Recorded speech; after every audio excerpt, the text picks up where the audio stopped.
welcome. That's right, you are live for UFC 281.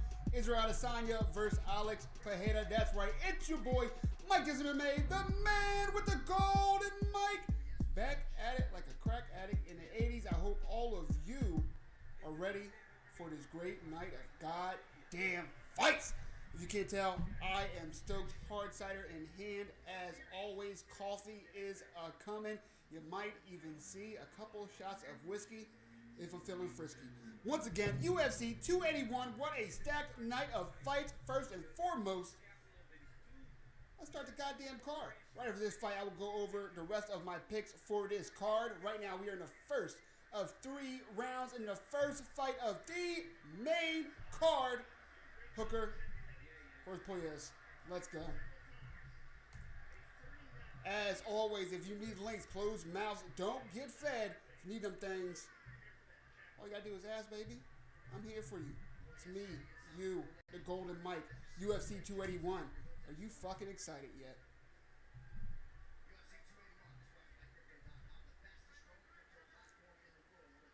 Dan Hooker desperately needs a win here.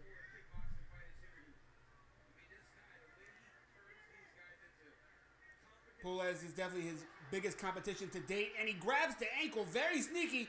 Dan Hooker has to mind that leg. He's need to get his knee out of there.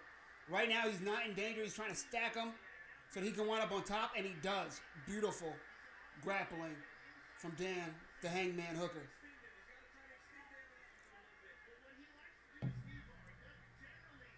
But he's not out of it, though. Going after that knee again. Dan Hooker has to be mindful. You see him lock a triangle up to try to just cause a stalemate so his knee is not in danger of being leveraged the opposite direction. Smart move by Hooker, but will he give up top position for this?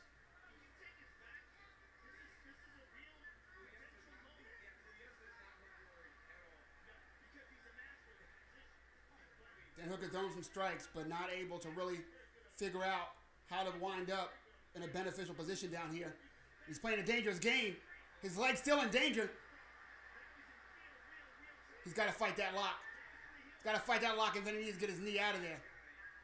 He's still in a tough spot, Dan Hooker is. What's going on, Dan? That is right. It's your boy, Mike MMA, the man with the golden mic. And I appreciate every goddamn one of you for joining me. Need links, let me know. Got him on deck as always. Dan Hooker is in a bit of trouble. He's keeping calm. He's keeping cool. Players can't get the leverage that he needs to really hyperextend that knee or that ankle. So Dan Hooker just staying calm, but he doesn't want to stay down here.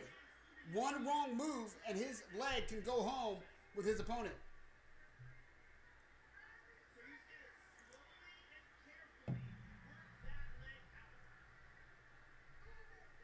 Dan Hooker showing next level patience. Winds up on top. If I'm him, I say fuck it. Let's go back to the feet and take that as a W. There we go. Dan Hooker does just that. See, he's still playing around, kicking the legs. Okay, he does look at the ref and say, let's stand this thing up. That is where he wants to be. That is the move to make. Players tries that takedown again. He obviously has one thing on his mind, and that's taking this to the ground. What up?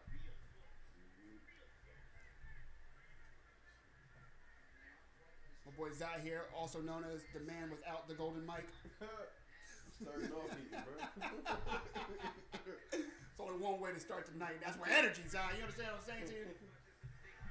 Nice cross from Dan Hooker. Again, he knows where his bread and butter is. He knows where his advantage is. Ooh, I will take either or. Thank you, my man. Switch it up. Yeah. We get all the sponsorship tonight, baby. Got ciders and beers in there, too. He said, where the fridge? That is a nice first round. I think Dan Hooker really needs to be happy about how that round went. The fight did not take place everywhere where he would hope, but when it went to those spots where he's at a disadvantage, he stayed calm. He took no damage. There was nothing that was super close. So So nothing to swing the judges to that round against him. I think that's a round in the bag, and I think Dan Hooker should be very proud of that round because Claudio, you know where he wants to go. He knows where he wants to go. He just showed us all where he wants to go. And where's that? Right to the mat. He did have a couple chances there, but unable to capitalize. Again, you got to give that W in that round to my man, the Hangman, Dan Hooker. Dan says, if UFC ever give you an opportunity to become a commentator, would you take it? In a motherfucking second, Dan. Tell him to call, because there's only one man with the golden mic on these interwebs thugging it since day one, and that's your boy, Mike Does MMA. Let him know. Let him know. That would be a dream. Honestly, man, I would commentate for a local promotion. That would be super cool. If you guys have never been to a local amateur or pro fight, change that ASAP. I promise you, it will change your fucking life. It is such a beautiful thing.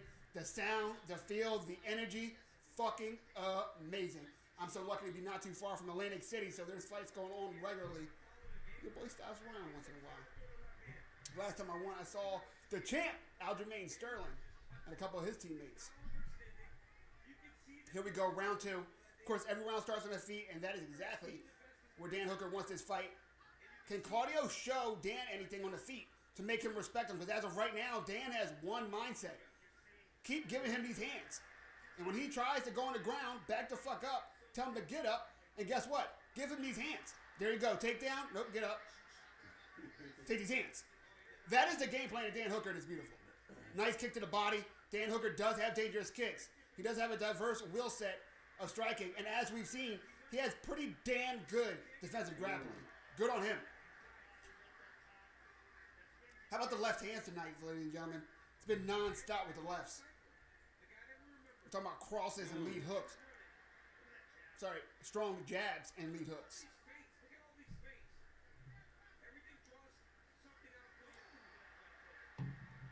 Claudio has an ankle here.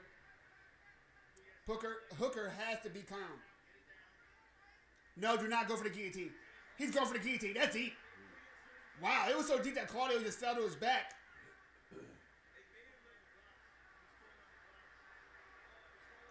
And now Dan says that Claudio's pulling the gloves. But as all the great ones have said, and they will say again, if you ain't cheating, you ain't trying.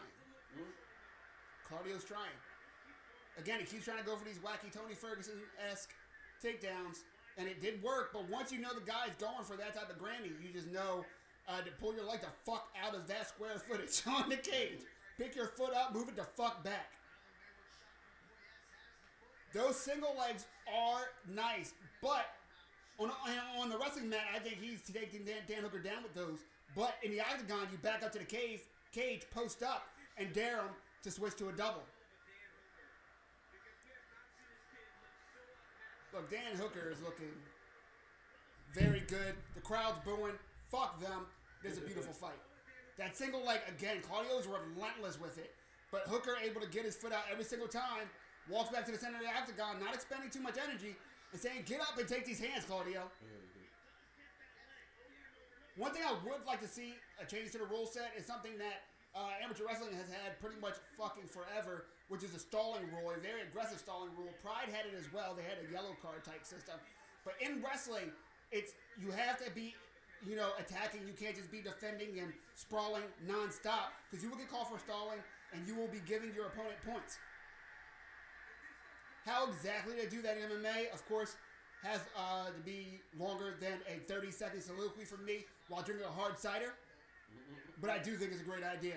Should be explored. I say that because, it's close. Oh, that kick to the body hurt Claudio a bit. That was a teep right underneath the rib. That fucking hurt. I seen it. Pereira, Adesanya, who will win? I have the ball, Israel Adesanya, tonight, ladies and gentlemen. I will get deeper into that as we go into the card. But yes, my pick for the main event is the last style bender, Izzy. Let's go.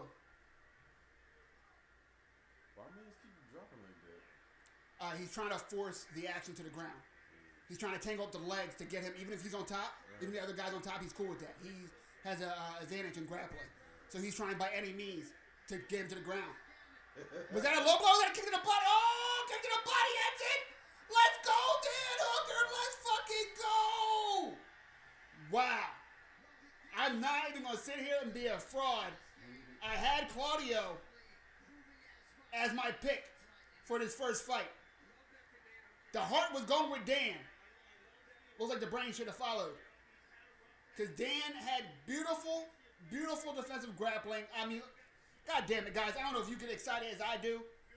Seeing someone really just shut down the other person's strength like that. Yeah, it's not as exciting as some of the wars we've seen Dan Hooker in. But man, is it just as fucking impressive. And if you don't know, now you know. Look at this kick. Teep right there in the gut underneath the solar plex. You can see Claudio just didn't like that. Tried to keep his poker face. And then right there, the toes in the same spot puts him down. That time he can't fake it. He's down. The referee does not want to see Claudio take any more of the hands or the fetuses, so he stops the fight. That was fucking impressive from Dan Hooker. Let's go. Is he watching the whole way, cheering on his boy? Dan Hooker can't be any happier.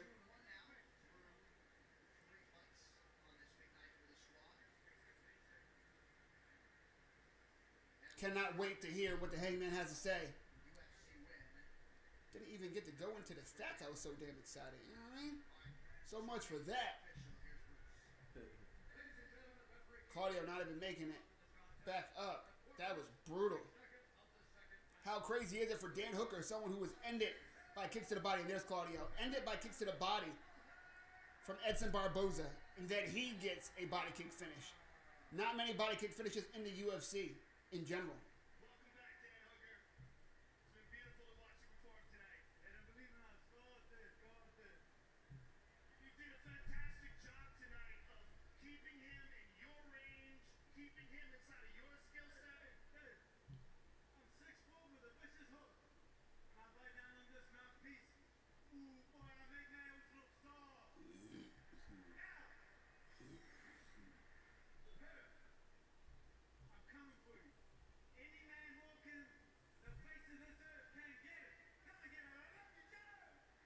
Dan Hooker said he's not worried about the opponent. He's ready to fight in Perth. And any man walking on this planet can come get some. I can't imagine he's not put on that Perth card. One of the most exciting fighters from that region. Man, he's one of the most exciting fighters in the world. And if you didn't like that, you're on the wrong goddamn channel. That's right. You're live for UFC 281. Israel Adesanya versus Alex Pereira. It's your boy, Mike MMA, the man with the golden mic. Back at it like I never left.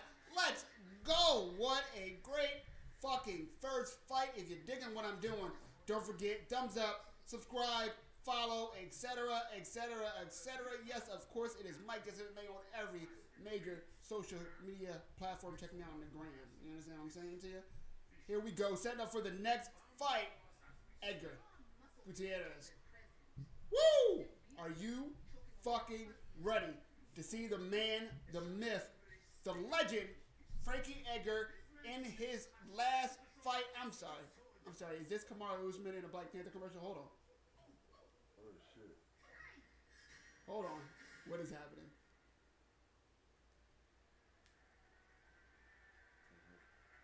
Wait, was that an actual scene? That was not a commercial?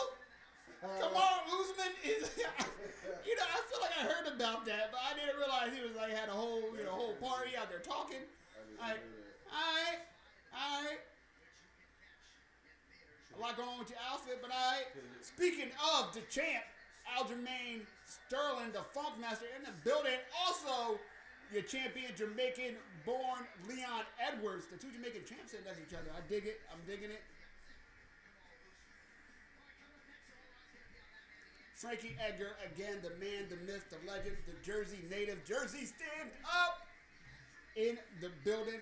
Not gonna lie to you guys, I have Gutierrez because I just think Frankie, I wish he would have came to 135 about 5 years ago. I think this is the weight class for him. Not that the other weight class weren't, right? Let's talk about Frankie fucking Edgar real quick. We're talking about the man who dethroned BJ Penn. You little 21, 22-year-olds who don't understand who BJ Penn now is. You remember the guy fighting in the parking lot of diners and getting got and going through a horrible losing streak in the UFC. That's not fucking BJ Penn I'm talking about. I'm talking about BJ Penn, the champ. You understand what I'm telling you? BJ Penn, one of the best to ever do it. Do you understand what I'm saying to you? BJ Penn, the man who was given his life in the octagon several times over in wins and losses. Frankie Edgar was the end of that reign of BJ Penn at 155. Beat him not only once, but twice. Then Frankie Edgar had those great fights against Gray Maynard. Then after he realized that he was just outsized from the new wave of 155ers, the Bessie Hendersons, the Anthony Pettis's, etc., he chose to go down to 145, in which case he was still whipping that ass. Anyone who wanted it could get it at any time, whether it was boxing or wrestling. He did what he had to do to win, and he kept racking up dumb W's. I remember seeing him versus Jeremy Stevens and thinking Jeremy Stevens was going to throw his sneakers over the telephone wires. You understand what I'm saying to you? If you're from the hood, you know exactly what I'm saying to you. You don't want to be that guy who got their shoes involuntarily thrown over the shit because you're never getting them back. And odds are, if you live in these neighborhoods where that's happening, you ain't got that many pair of shoes, brother. Unfortunate. And what did he do to Jeremy Stevens? Monster. He gave everyone a hard fight. He gave Aldo 2 good fights. He gave Max Holloway good fight. He was always a problem to anyone that he faced. He could not get that chip at 145, so then he threw his hat in at 135. He did have a good debut, but he could never really put enough fights together down there, not that he was there for long, but enough fights together to actually have a real reign at that stage of his career. He saw what Aldo was doing. Aldo was able to get some shots in there, just not able to fully, get over. I think his gas tank was the problem at 135. Not that he didn't have a bad gas tank, but, fighting the likes of Jan, you can win 2 rounds on Jan, but can you win 5? Not a lot of people can. Except your boy Aljamain Sterling, but we're not going to talk about that right now. You know what I'm saying? We're going to keep on track.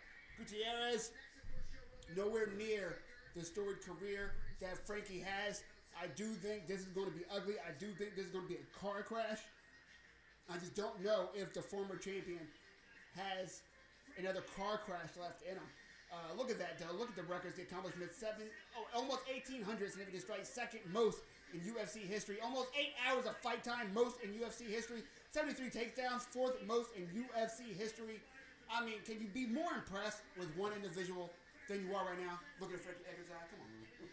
Come on, look at that, man. It is weird seeing him look old, though. I remember him coming in, being the young guy. It is a little strange.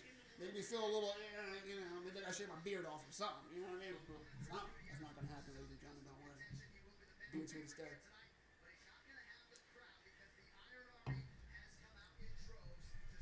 Once again, you need links. Closed mouths don't get fed. You dig what I'm doing? Thumbs up, subscribe, etc. There we go. Get y'all a couple links. Getting ready for this next goddamn fight. Shorty, what you drink?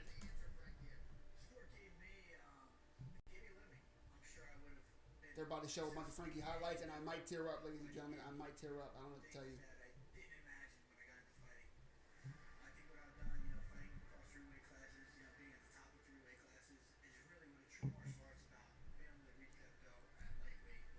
The fact that Frankie Edgar, who is now at 135, was able to not only compete in one of, and at that time, the toughest, well, for a long time, the toughest division in the UFC, 155, not only compete there at his size, but have some vicious wins and be a defending champion in that weight class, impressive as fuck.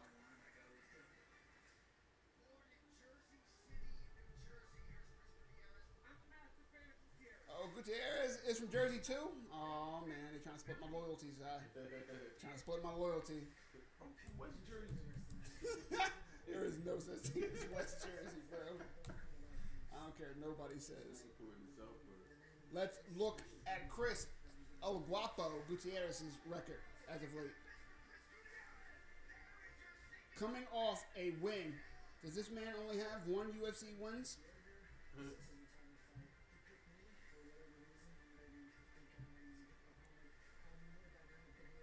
Here we go, bringing up his record right now.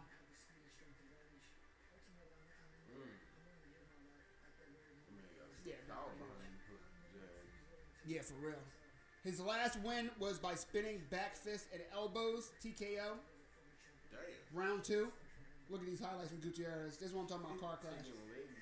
A split decision victory over Colares. A unanimous decision victory over Andre Ill, who's not an easy out. A draw versus Curdy Durden. Win over Morales. Win over DeFreitas. Win over McDonald.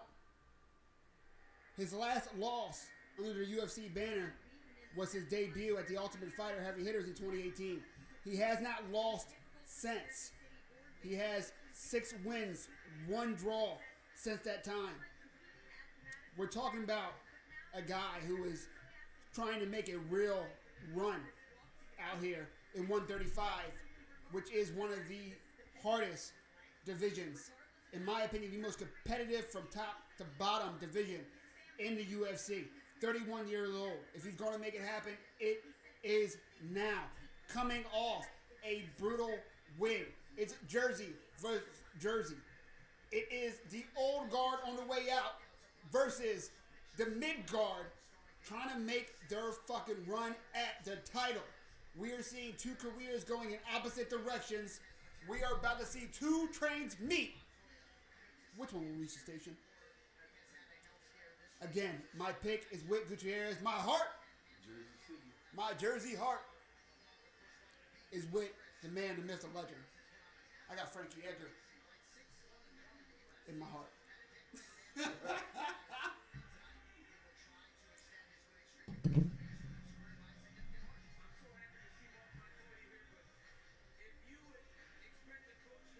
Digging the music Gutierrez coming out to. It's like some Fast and Furious shit.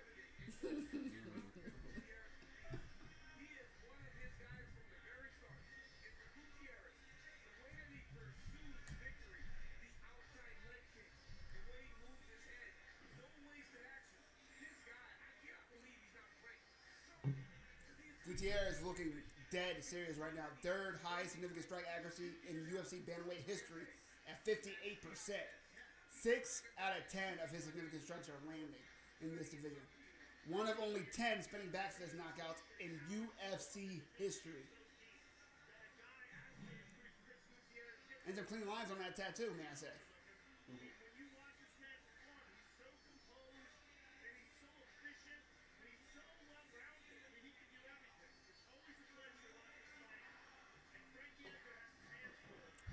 He's twisted. I mean, there's myself out here. Wouldn't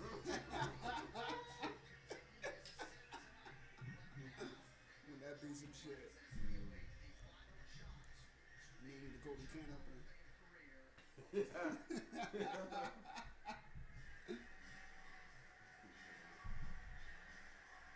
Let's go. Frankie always comes to bangers.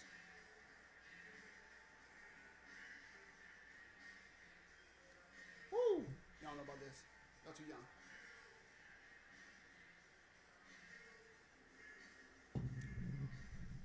Ooh, what is this? That damn lemonade right there. That thing kind of good. I ain't gonna lie to you. Jack Daniels lemonade. Get you one. Soon to be sponsored by Jack Daniels lemonade. Speak that into a distance. You know what I'm saying to you? One of these motherfuckers gonna have to, like, you know, give me something. You know, eventually, like, come on, man.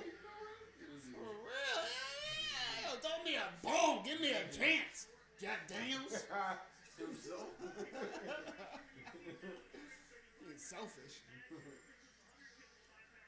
I don't want that many Jack Daniels dollars. You know what I mean? Just at night, you know, just want to be comfortable, Jack Daniels. Trying to be like you, baby. I'll take the unlimited supply of Jack Daniels, but anybody just ruin my life and walk away. You know what I mean? Like, I need something. Need a little something else. A little something more non-perishable. 20 years from now, I got a room full of Jack Daniels. Remember when I hit it big, guys? Anybody thirsty? My third kidney for his liver. I'm feeling good, baby. Right.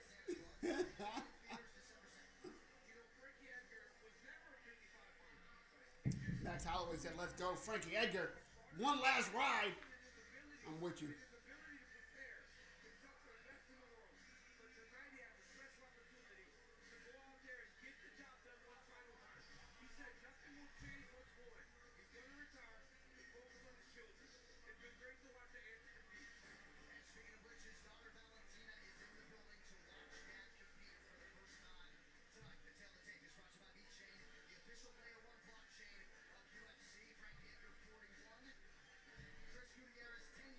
Let's go. We're almost there.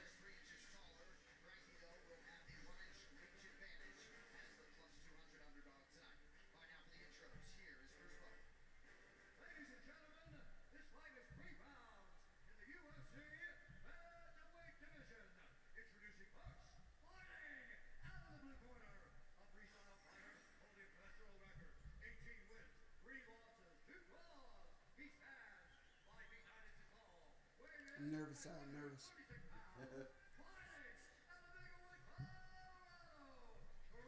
My official pick Gutierrez, but I'm rooting against myself. I very much like this for the old dudes. Let's go. I say for the old dudes and Gutierrez closer to my age than Frankie. Oh, How old is Frankie? He's 38.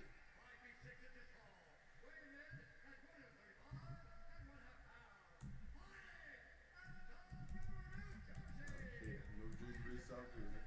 Oh, it's definitely North Jersey versus South Jersey. Even more reason why I'm going for the bull, Frankie Edgar. Frankie is 41 years old. Damn. Yeah, man. Still doing the damn thing, though. Let's go, baby. Let's go. Frankie family in attendance. Let's go.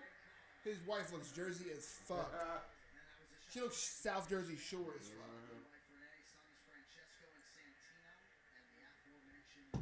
And his son's names are Jersey as fuck. Love everything about Frankie. Let's go. Let's go. Holly Berry in the crowd. Oh, shit. She don't know it's only a matter of time. Playing a long game. Here we go. Round one. Edgar Gutierrez. It's wild to see that Frankie Edgar, even though he used to be the champion 2 weight class above, looks like the smaller guy often at 135. The quads on Gutierrez are fucking ridiculous.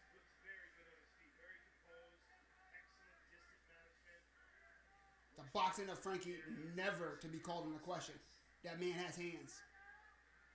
He might not have one punch power, but he can put it on you.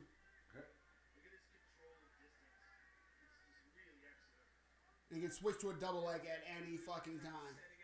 Just drills that thing. Oh! Frankie eats a few and does not like it. Oh! That leg kick and then the jab over the top. Gutierrez is fucking strong. He's teeing off on Frankie. This ain't good, ladies and gentlemen. If you're Team Frankie, I think you might be up for some tears.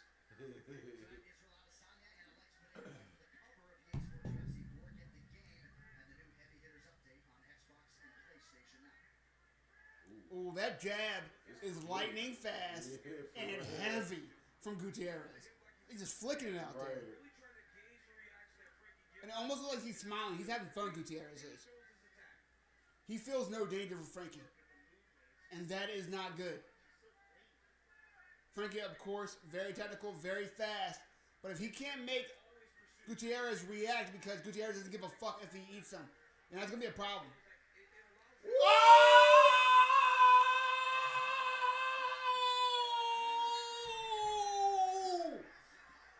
Once again, Frankie Edgar caught with the knee up the middle and goes stiff. The same exact thing that happened against Ortega. Jesus Christmas. What? Yikes, ladies and gentlemen. Yo, he just turned that man into a casket. I Bro. tried to tell him. God damn, dog. As my phone is going insane. Yo, he turned that man stiff. And Joe Rogan just bringing everybody down, saying, well, it's to me, Frankie's kids are watching. Jesus. All respect to Frankie Edgar and Joe Rogan. Fuck them kids. No one told him to bring his kids there. They are there for a fight. Both men are trying to end each other. Both men are trying to get that win bonus. Both men are trying to get their hand raised. I get you, Joe Rogan. But fuck them kids. Me, one of the biggest Frankie Edgar fans you will find. I am heartbroken.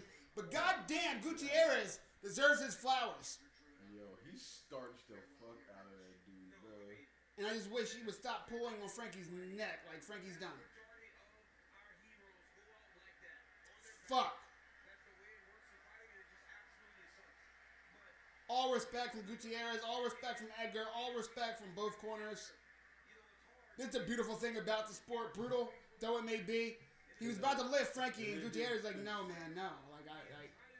Because Frankie's a competitor, he doesn't want to go out like that.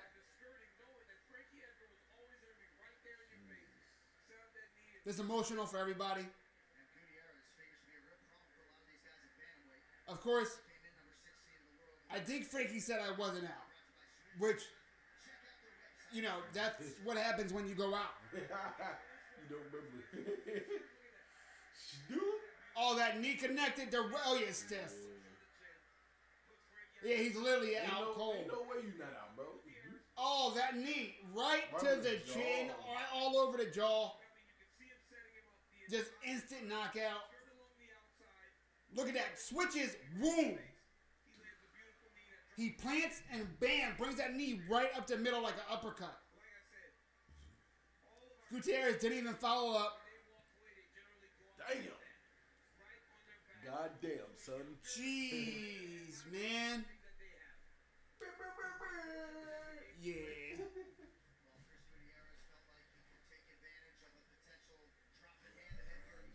Mom, bring some coffee over here for me, please.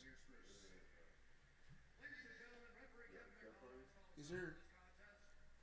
God damn, that was such a brutal knockout. Yeah, guys, if you've been watching my channel for a while, I'm always team old guy. Always, including in this fight.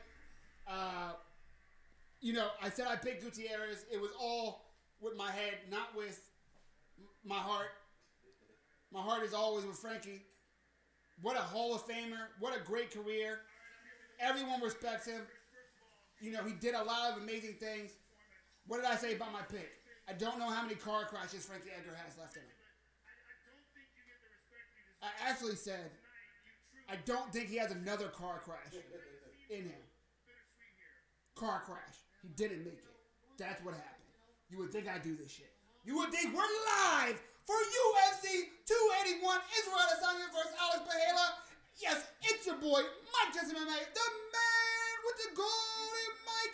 Back at it like I never left. Let's listen to what Gutierrez has to say. You want anything in it? He's got fucking cancer. He came out here, so he's fighting for us. How could I not fight, and give everything that I have for him, Look, Chris, you've always put on great performances in the octagon, but tonight it seemed like you were on a totally different level. The feints, the movement, Frank Edgar's telling Gutierrez how impressive he was with just the movement, the feints, etc. I don't know, man. Masterclass out there from Gutierrez. Looked amazing. I'm trying to hold it in, man, but like I said, Sir, I'm saying. I'm here now. So Forgot you full. Yeah, Full cups. he said what, man. It's my fault.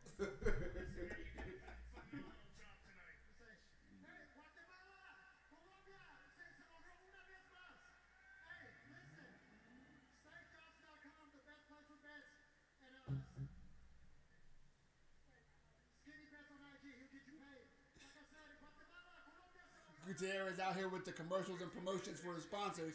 I respect that shit, Gutierrez. Congratulations on that George W. you just put in your pocket.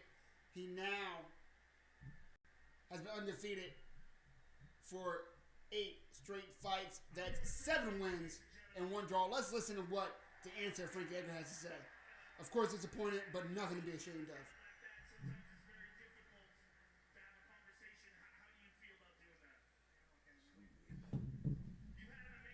Joe Rogan pretty much saying you got knocked out. You still want to talk. Yeah, knocked the fuck out. What you've accomplished in the sport, you've got to be proud. You're a lightweight champion. You're the best throughout your career, and millions of people around the world love you.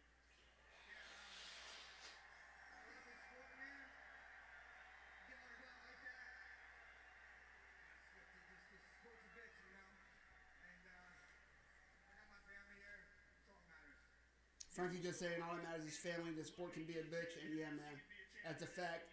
But you are one of the greatest to ever do it.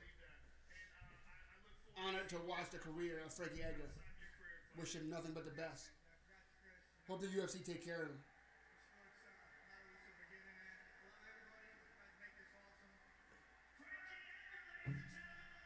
Everyone's sharing the same sentiment on Twitter.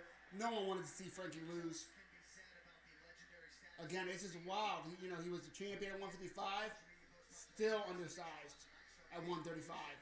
It was just a total powerhouse versus the agile, technical Frankie Edgar. But if you can't make your opponent respect your power and you have a style based on getting someone to react, they got to have a reason to react, right? There has to be a risk that they're trying to avoid. He saw no risk in Frankie Edgar from the second the bell rang. It's hard to, that's almost insurmountable in a lot of aspects, even more so when there's a 10-year age gap between you and your opponent.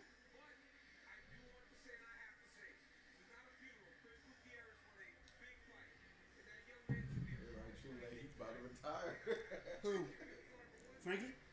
No, he is retiring. Oh, is he? Yeah, this is his last fight. He announced it beforehand. Oh, you already announced it? Yeah. Yep. That's exactly what they're at the right. Exactly. It sounds like almost like he's not fighting no more.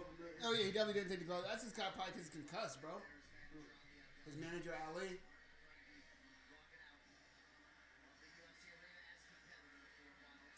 Of course, his kids are upset, but he'll be okay. Sylvester Stallone out. Rocky, is that his daughter? Cause what up? Mike Tyson, there's a celebrity. Yeah, let's go. Francis Ngannou, let's go, baby. The champs in the building. The interim champs in the building as well. Brandon Moreno. About to see Moreno Figueiredo 4. And I've never wanted to see 4 men fight it out so many times in my life. I said 4 men. It's 2 men 4 times. I'm not talking about that. It's the honey.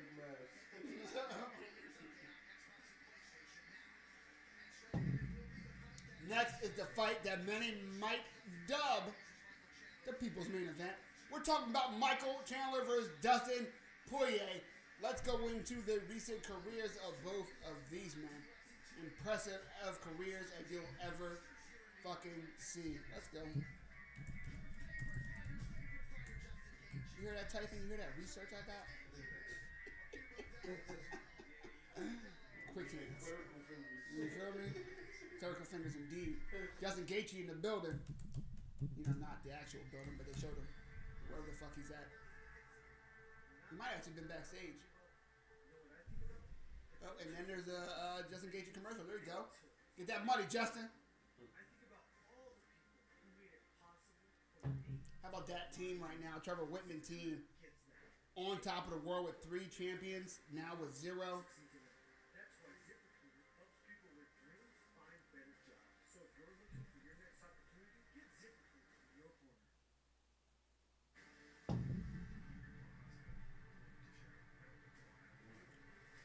Not sure how I feel about this promo right here they're showing for Glover versus Prochazka. That fight just flipped so fast. It was crazy. The rematch coming up. It was a good fight. I guess the immediate rematch, nobody was banging down the door. Maybe there's argument for Jan. Not totally mad at it, not super excited, but I do think it will be a good fight.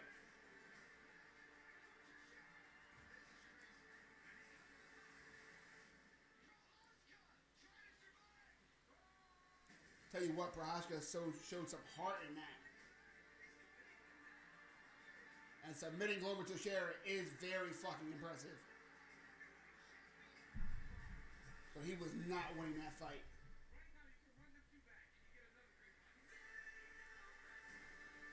Here we go. Let's go. Michael Chandler coming off a win of Tony Ferguson.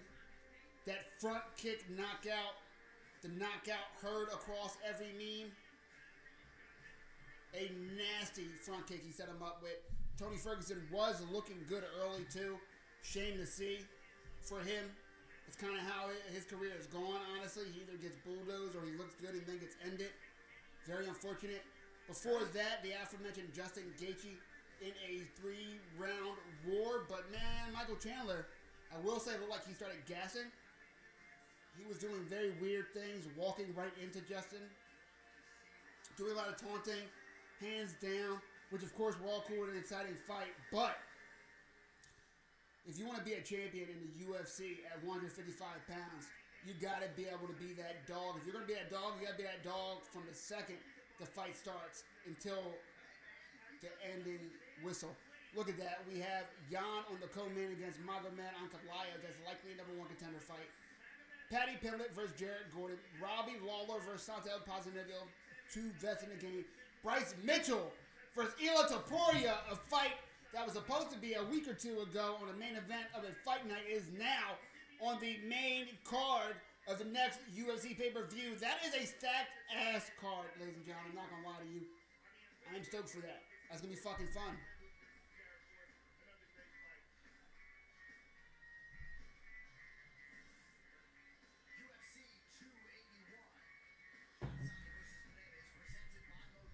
Before that loss to Justin Gaethje, he did lose against Charles Oliveira in a fight where he almost had it in round 1. Round 2, the former champ Charles Oliveira turned it around and became the champion.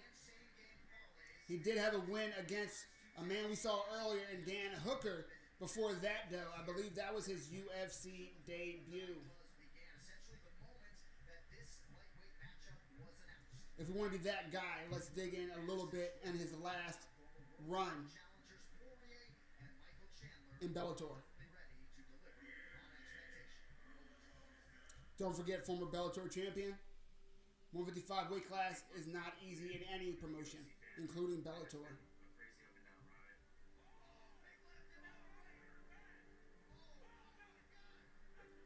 He did leave Bellator on a win, a KO win against Benson Henderson. Before that, a win against Sidney Outlaw.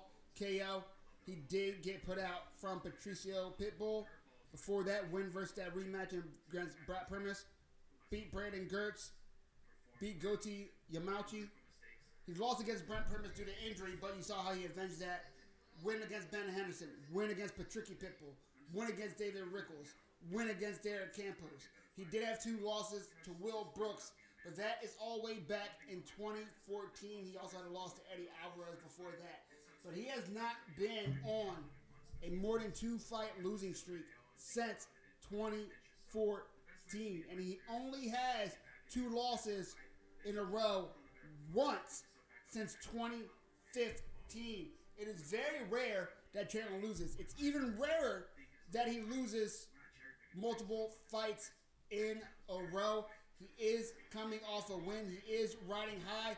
This fight might not be the fight to get him that next title shot because we're all thinking it's going to be Alex Volkanovski. But shit happens in MMA.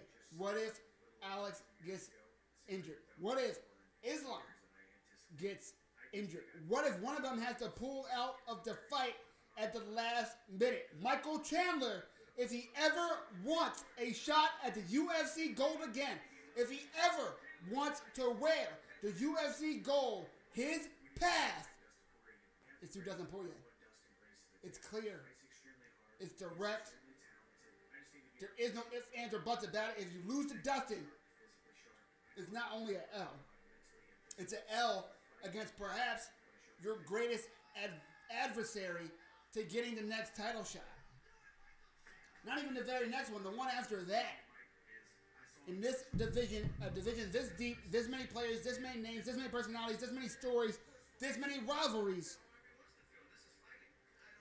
you can't drop the ball on this sort of opportunity at MSG.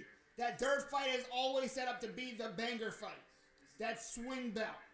The people's main event. That's right, you're here live for UFC 281, Israel Adesanya versus Alex Pereira.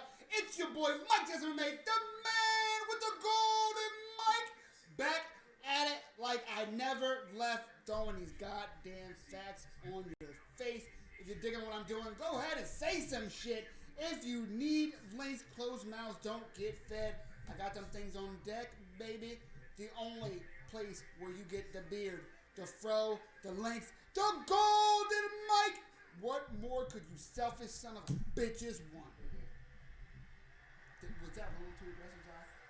A little bit? Maybe not too aggressive, right? But it was aggressive. That's fair. That's fair. They are watching some aggressive shit, Zai, so they should be ready for it. Let's go. As we see Michael Chandler walking out, let's briefly go over the recent history of Dustin Poirier. He has not fought this year. The more active man, as of late, is Michael Chandler. Specifically, we're talking about Michael Chandler, who has fought this year against Justin Gaethje. I'm sorry, it was... Yeah, no, he fought this year against Tony Ferguson. That was back in May. 6 months or so before that, he fought Justin Gaethje. 6 months or so before that, he fought Charles Oliveira. 4 months before that, he fought Dan Hooker. Michael Chandler, very, very active. In fact, since joining the UFC in January 2021, he's had 1, 2, 3, 4 fights in less than 2 years. When you're at this level, that is impressive. When you're at the top, when all your fights are big fights. Meanwhile, Dustin Poirier has not fought in 2022. He did, however, have a pretty active 2021, fighting 3 times. Yes, he fought Conor McGregor in January, won that. TKO, round 2. You remember the story. The title of it, leg kicks. Was able to chop down the tree that is now the 265-pound, according to his words, Conor McGregor. Then he fought Conor again. Remember that. It ended with McGregor being stretchered out because he left his leg inside the octagon. And then he fought the champion, Charles Oliveira, in December, losing round 3 submission. He admits that he made a mistake. He admits that his grappling was too sloppy and he gave up an opportunity. That's got to tear at him. You know he wants nothing more. It's been just about a year since. He's been campaigning for fights. It's not like he's been sitting out on purpose. He wanted that Nate fight this summer, did not get it. What he does get, though, is Michael Chandler, a name, a person that he feels very confident he can beat, and a chance, an opportunity to throw his hat back in the ring, to be possibly one more win away from getting another title shot in his deep-ass division. Before that, he fought Dan Hooker. You see, Michael Chandler hasn't been in the UFC long, but they already have overlapping opponents. You can't play MMA math, but it does give you things to be able to go or walk away with, and inferences to make based on how each performed.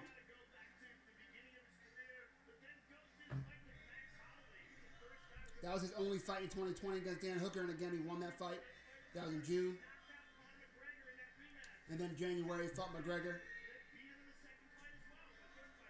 Before that, he beat Max Holloway, and Max Holloway moving up with not much notice to 155.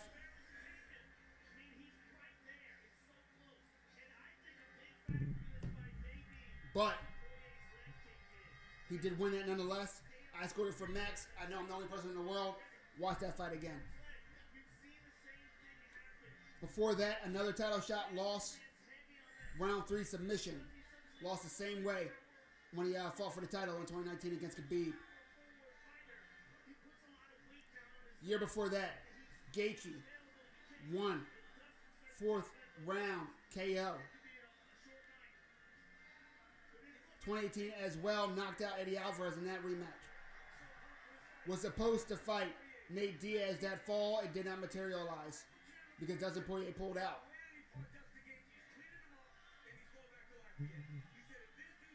Went against Jim Miller.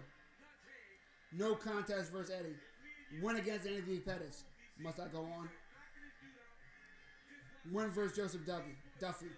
Which you guys don't remember him, that's a name. Win versus Bobby Green. Bobby Green no longer in the UFC, and I am sad about that. Still waiting on more on that. He did lose to Michael Johnson, but Michael Johnson had some good wins. Win over Yancy Medeiros. Win over Diego Ferreira. We're going all the way to 2015. These are still names. You get the point. Dustin Poirier, longer in the tooth in the UFC, has probably the bigger known name wins. Michael Chandler, no slouch, always a competitor, former champion in Bellator multiple times over, is no slouch, is no easy fight for anyone. This is going to be a war. Who's my pick? Michael Chandler by KO. Similar to why I chose the last fight. This is not with my heart. And I know Michael Chandler has his own faults.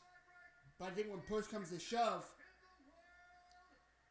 Dustin Poirier has less car crashes left in him than Michael Chandler. And Michael Chandler has one goal, and that's to make as many car wrecks as possible in the ring, in the octagon right now. Let's go. Maxwell says this fight is about to be crazy. No fucking lie, Maxwell. Say that shit. I mean, I'm laying facts on people, you know what I'm saying? If that's going to be crazy, it's going to be crazy. Like, you know what I mean? We got it. Maxwell told us that. We understand.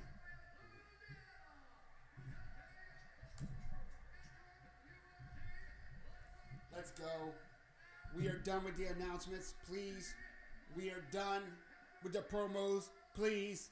We are ready to see Poirier, Chandler, fight 3 of 5 in the main event for UFC 281. That's right, it's your boy, Mike doesn't make the man with the golden mic. The pick for this fight has been made. It's Michael Chandler. Will he prove me wrong? Will Dustin tell me to shut the fuck up? I don't know what I'm talking about. We'll see. We'll see, guys.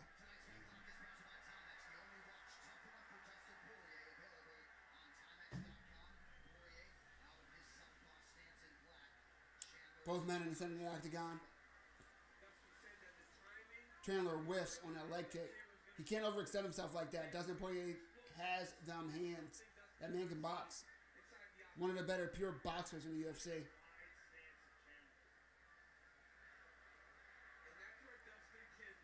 Dustin really wants to land that left over the top. You can tell already. He's trying to set it up early. Oh, nice cross. Just leaping in there, Chandler is. And that's what I'm talking about, those car crashes. He's not afraid in that left hook that I'm talking about from Poirier. What a good body kick from Chandler.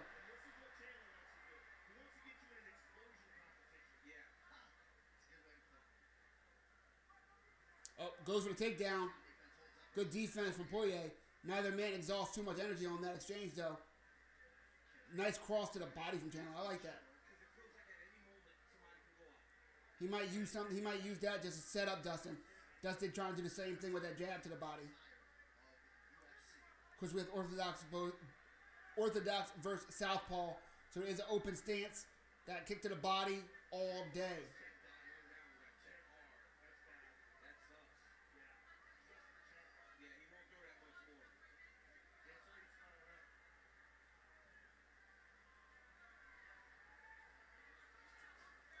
Nice cross to the body, and Chandler just volume. Beautiful volume from Chandler. Can he keep up this pace? Nice cross. Another cross. Missed the third one, though. Doesn't miss that one. He's putting it on Dustin. Nice to mixing up to the body. Dustin backing up against the cage and just trying to swing something to make Chandler respect him. But right now, Dustin cannot find the mark like Chandler can. Do you feel the energy, Zai? Do you feel it?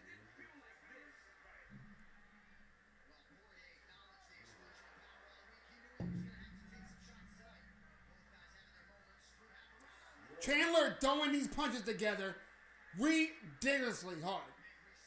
Like, it's not the cleanest combo, but man, he's just going forward and swinging, so Dustin has no option but to back up.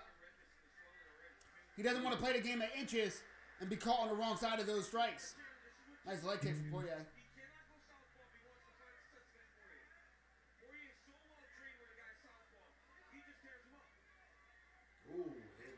Fakes the takedown. There's a headbutt there. And Chandler all over Poirier. All those right hands from Chandler. This is what I'm talking about. The multiple car crashes. And now he's trying to mix it up. Gets a takedown. Doesn't go for the guillotine. Does not get it. And Chandler now in half guard.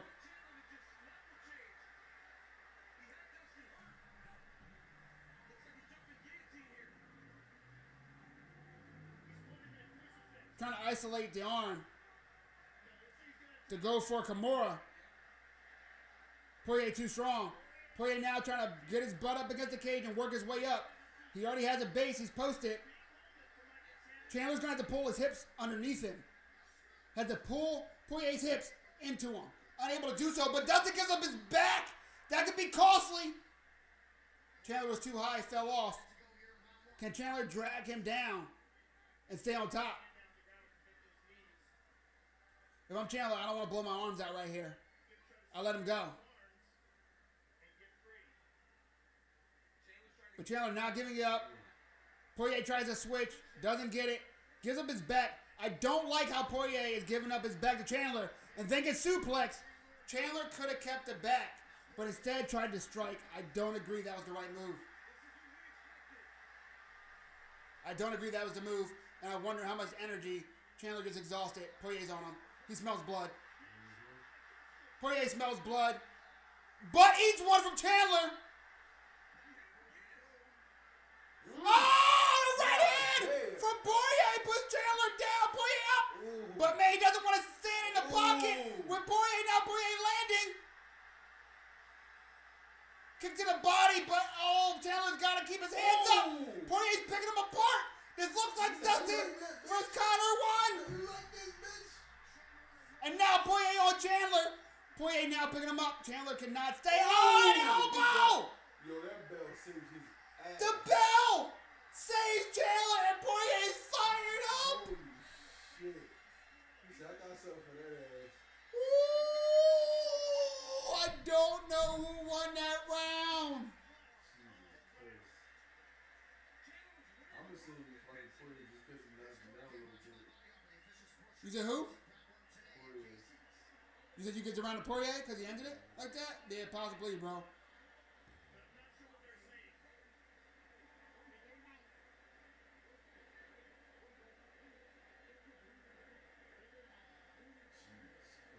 Man, I don't know.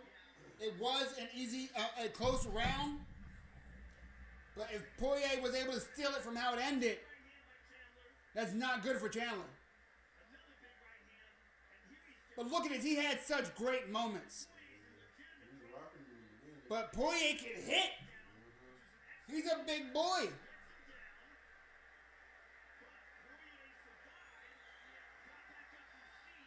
Look at that slip and that right hand. Beautiful. Beautiful.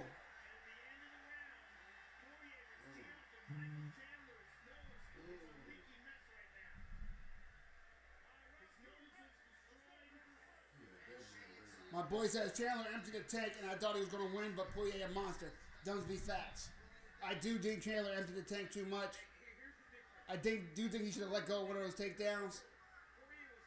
His arms have to be heavy right now, and Poirier looks rejuvenated. Poirier is not used, but is a vet of 5-round wars. Chandler pressing forward, Poirier keeping his guard high. And now Chandler with a great takedown and slam. He's got to ride this out for a while, ladies and gentlemen. I would.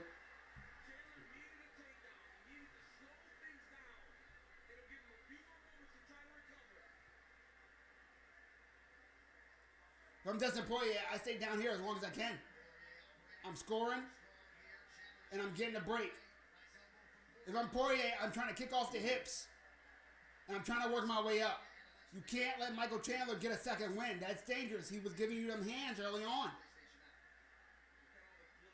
Fatigue turned the tide of that last round just as much as the skill and grit of Dustin Poirier. And Chandler's leaking.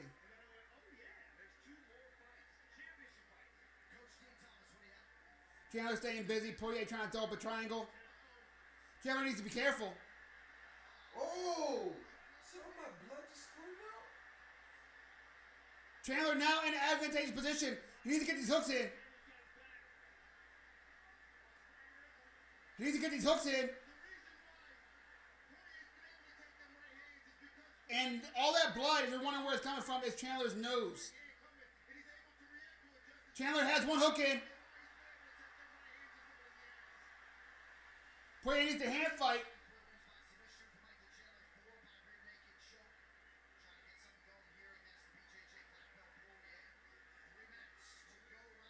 Chandler wants to get that right hook in. He doesn't have it in yet.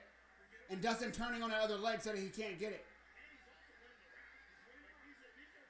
Chandler's high. Dustin Poirier might be able to chuck him off. He's not. And Chandler has both hooks. But what Chandler doesn't want to do is gas out his arms.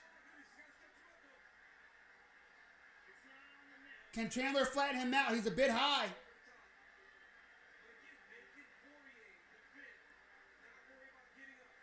If I'm Chandler, I'm not squeezing too hard. I'm still recuperating. I'm scoring. I'm putting my weight on Dustin. Dustin turning. Chandler has to make sure he winds up on top.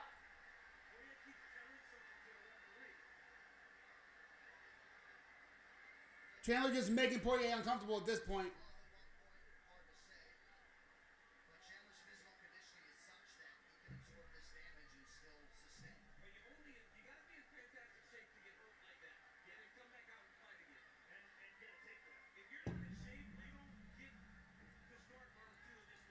All right, he's on top. Poirier working his way to the fence. He still has a minute 45 left. And the way he ended last round, all he needs is to get up and get right back to what he was doing. There we go. Chandler able to get wrist control. Poirier trying to work a Kimura. I don't think he's going to have enough strength and energy to get it. Chandler now landing some strikes. Man, this isn't exactly what Team Chandler would have been praying for in the corner after the last round. This is just perfect for them.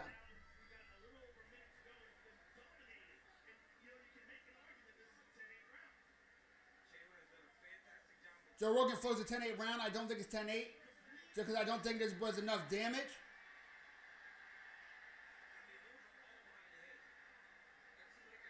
And a ref telling Chandler to watch the back of the head. But Dustin's only presenting the back of his head.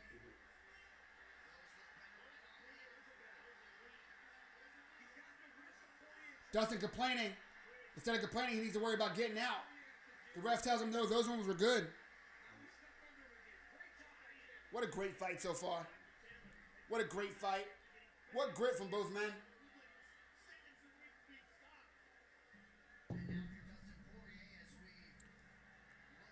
Chandler not giving up either. He is resting some, but he's also landing damage. He's also trying to progress.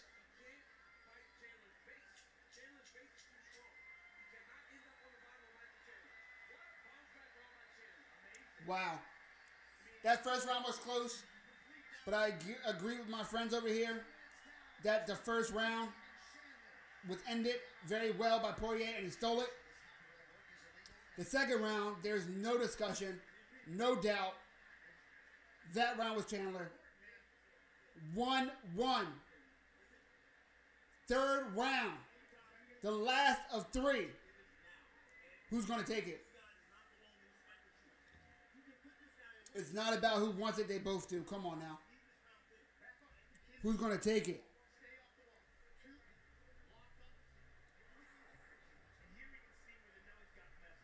Oh, my God. It just squirted out like ketchup. Oh, that busting of the nose was nasty. And look at that. Chandler mixes up to the body. Poirier wants to get back into that boxing exchange. Chandler says, I'd rather not this time, my friend. Takes him down and then has him down the whole entire round.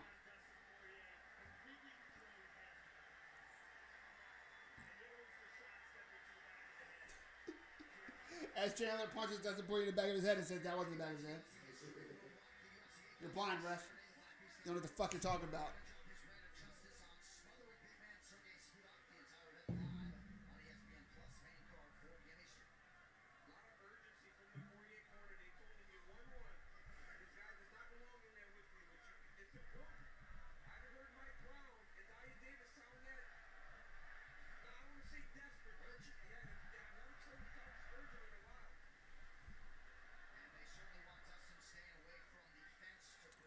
Here we go. Dustin reaching a bit. Don't forget, Michael Chandler can explode at any moment. Does Michael Chandler play as if it's 1-1? Does he play as if he's up 2-0? Does he play as if that was a 10-8 round? Who knows? Dustin Poirier playing like he needs to win this round, though. Because the only person that knows for a fact that they lost one round is Dustin Poirier. Michael Chandler feints the takedown, lands a right hand. Dustin lands his own left. Nice kick to the body on the end of that combination. And now he's working to take down again. Can Dustin defend? Dustin needs to defend this takedown. Oh! The strength of Michael Chandler is fucking insane! But no, he winds up on bottom. That is horrible. Michael Chandler powers through a single, picks Dustin up, slams him, but cannot keep positioning. And now has Dustin Poirier on his back with a body triangle. Oh my God. How deflating is that?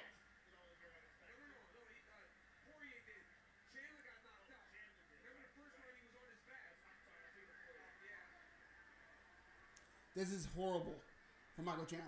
He was exhausted. Yeah, it's been a hard fight. He's got to fight those hands. Ooh. Dustin's on the jaw, though. He's on the jaw line. He's not. Oh, he's under the neck. That's it. God. That's it. Wow! Oh, my God. Take one of these, bitch. Wow. I show you how to fucking fight. That is grit, composure, and talent. Wow. Yeah, it look like he about to crack his neck. Oh my God. Started out with just a face crank, but was able to crank the face so much that he could reposition quick enough to get the arm underneath the chin, and it was too tight from there. Wow.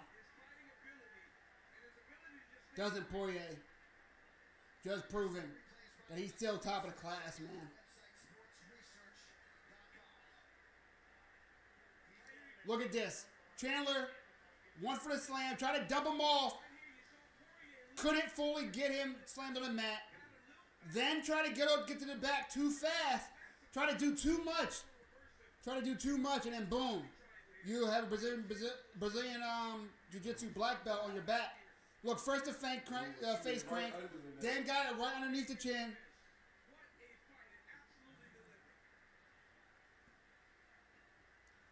And Michael Chandler had to tap. Wow.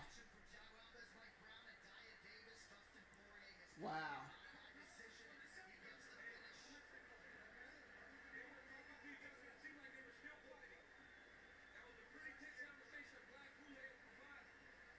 They still don't like each other. You can tell.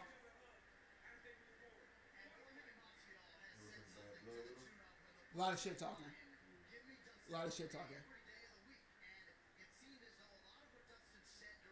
Wow. What a finish.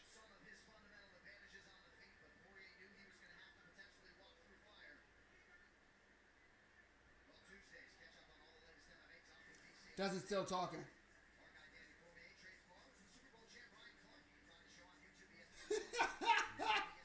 Dustin's still fired up. Not happy about those punches to the back of the head.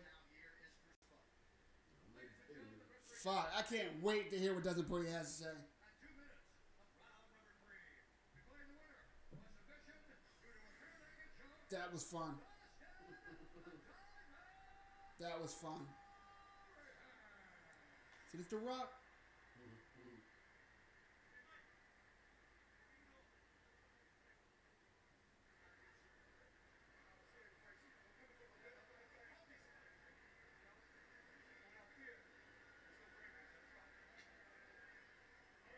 Nice to see the show respect afterwards. Again, can't wait to hear what Dustin has to say. Congratulations on an awesome victory and a really, really wild contest. There was some moments in the fight where you were saying something to the referee, you were complaining. What was that? He stuck his fingers in my mouth, lift my neck to get a rear-naked choke right here. We didn't see that from where we were, but so you were just trying to alert the referee. Yeah, well, brother, come on, dude. Like, the referee told him something, but it didn't change the fact that the position my hand hit was, you know, it didn't change the position. Dustin's saying that he got fish hooked. A wild, wild fight, and a wild first round in particular. There was moments where you got caught. Were you in trouble? Of course, over here against the wall, I couldn't see what he was throwing. Good thing he was looping. If he'd threw straight, he probably would have got me out of here. And then there was a second round where he basically controlled you on the ground. So what was your thought going into that third and final round? I was surprised I got the hook across his body as fast as I did. He was getting up on his knees. I kind of lassoed him around so I got his body time really fast. But I've seen in the past he's very explosive. I didn't want him to get dumped on my head or something like he did with Pereira. So I tried to keep my weight back with his knees bent so he couldn't straighten it back out. But you eventually did get the rear naked choke. You got Dustin Poirier just all technicality. anything about this fight? He was a little bit more durable than I thought he was going to be. I hadn't heard, and then I landed after I heard him, and he was still there. You know, I didn't think that was going to be the case here. I thought if I heard him, I was going to put him away. Blood all over Dustin. Phenomenal fight. Most Phenomenal victory. Chandler's. Who ain't got jiu-jitsu? One of the absolute best in the division. Thank you very much. Dustin asks, who ain't got jiu-jitsu? Here we go, Dustin. What an amazing fight. Do we hear from Chandler? We actually have a replay We do not. fish hook allegation that we believe Poirier was talking about. Ew, and it's bloody too.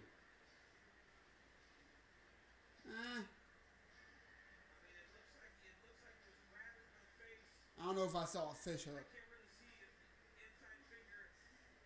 We can't see it, but look at this. A single leg, so strong. Poirier shifted his weight over to try to throw Michael Chandler off balance, which he does. And Michael Chandler tries to do too much to try to get the back. Winds up on the bottom. Doesn't like the strikes he's eating. Gives up his back. Dustin super quick with the body triangle. And that's all she wrote, ladies and gentlemen. Rear naked. And look, Michael Chandler literally almost biting his tongue off, man.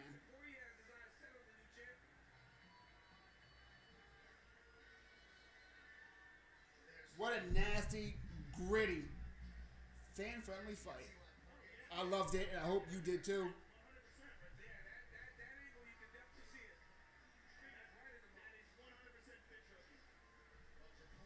Let's get ready for the next fight, the co-main event. So what? They were agreeing to this definitely official. I don't know about that. I don't know about all that, yeah. We're going to bring up the record of Carla Esparza and Zhang Wei Li. Feels really good fight.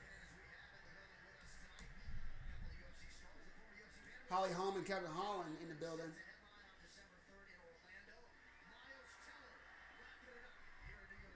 Regular short man, no fight. Nah, regular guy, Hollywood guy. Joe Pyfer, Chris Weidman, Andre Hill.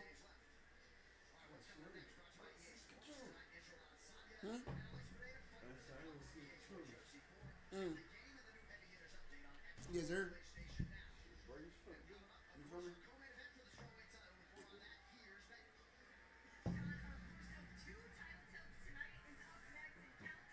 I wish the white was black. Yeah, be cleaner.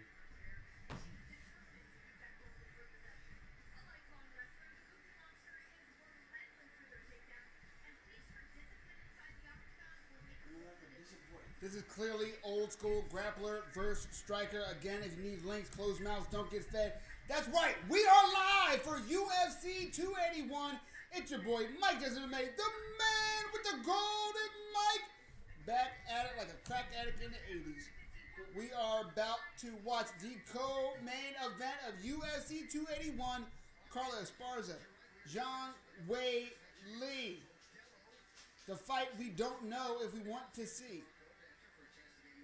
I'm going to keep this straight and simple. I want to see Zhang Wei Li win because she is the more exciting fighter. She's the more fan-friendly fighter. She is the fighter that we enjoy watching in night after night. More so than Carla Esparza, as you can tell from the boos that Carla has gotten all week at every single press event. Nonetheless, Carla Esparza deserves to be here. Carla Esparza is the champion for a reason. Carla Esparza does have the wins, respectable, of a champion.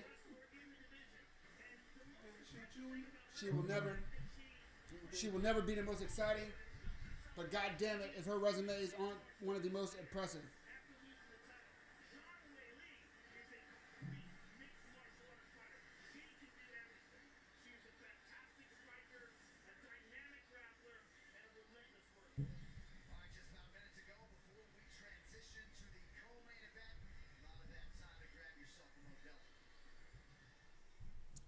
Carla Esparza, her last win was that stinker against Rose Namajunas.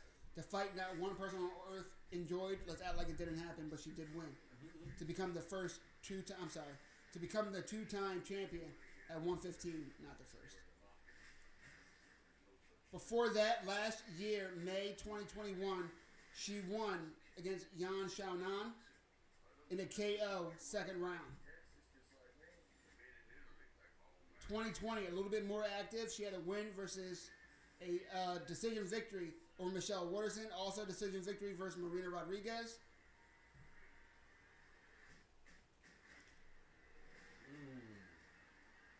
Her last loss came in 2018 versus Claudia Gadelha. She had also lost that year to Tatiana Suarez. Tatiana Suarez out right now, but always a contender. As they're showing highlights for the upcoming Power Slap. Apparently promoted by UFC now. You about to knock me out by a slap, bro. Yeah, to get knocked out by a slap, that's got to like do something to your psyche. You get shot. You got to be some type of like, not right in the head to be like, hey, I'm going to see if I can get knocked out with a slap on TV. Dana White believes in it. We will see if it's going to be a success.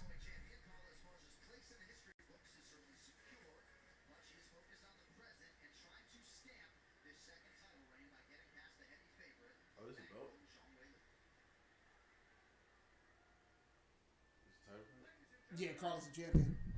She won it versus Rose Namajunas her last fight, but that fight was ass cheeks. Literally ass cheeks. You did, yeah. You just don't remember because it was garbage.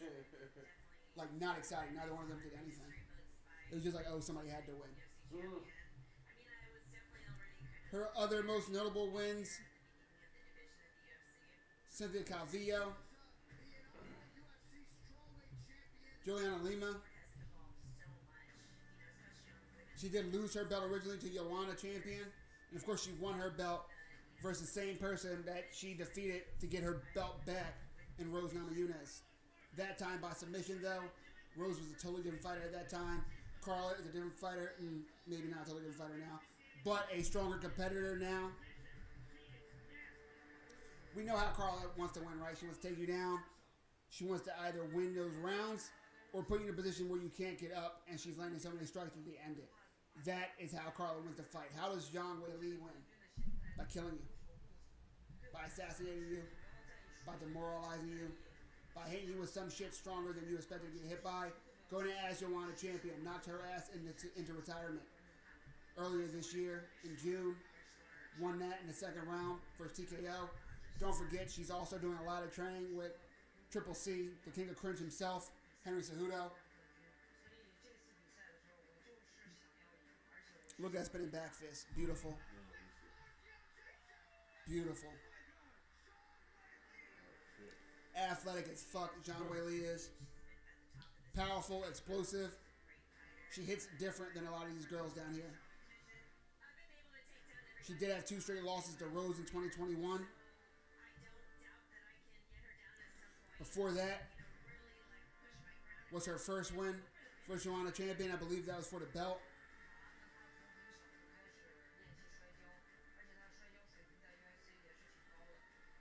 Oh no, she beat Andrade for the belt. Also win over Tisha Torres. Win over Jessica Aguilar. Over Danielle Taylor. Zhang Wei Li only has losses since coming into UFC. Make sure I'm not wrong. Against Rose Namajunas. She doesn't lose to anyone not named Rose. I don't think tonight's going to be any different. I said it once, I said it again. Zhang is dangerous. She's powerful. She's different. She has shoulders bigger than mine. She put Francis Ngannou on her shoulder, for God's sake. What? Yes. The 300-pound man himself. Picked him up. I think she's about to be defensively sound enough in grappling to negate Carla Esparza.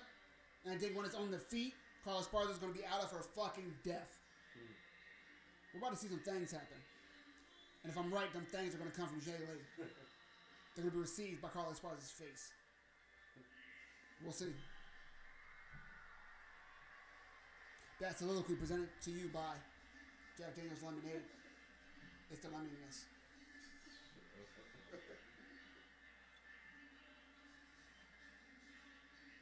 John Willie taking her time. This is the opposite of Frankie Edgar, who ran out. John Willie say, step by step. Right foot, left foot. Every move I made.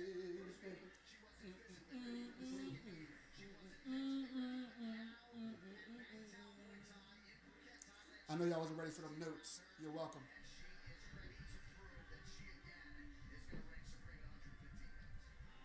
Link not working. Neither one of them. Boom. Crack stream. I got you with the backup. Hold on. Hold on. Hold on, Dan. You know I got you. I ain't gonna leave you out there. Boom. Streamies. If that's not working, I got you with another one. Don't worry. Got him on the deck. Hold on now. Hold on now. If there's one man you can depend on for them links, that beard, them beers, that fro, that show, it's your boy Mike Desmond, the man with the golden mic, to the rescue. On deck, brother, on deck. Closed mouths don't get fed. If you need help, send out that SOS. If you're digging what I'm doing, thumbs up, subscribe, follow, etc., etc. So I got a reason to do this shit. You know what I mean? I don't ask for much. Give your boy a bone.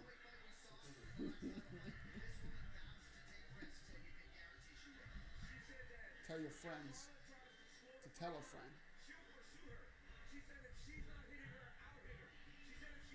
And maybe we can be friends. Shit. We can do this every weekend. Alright? Let's go.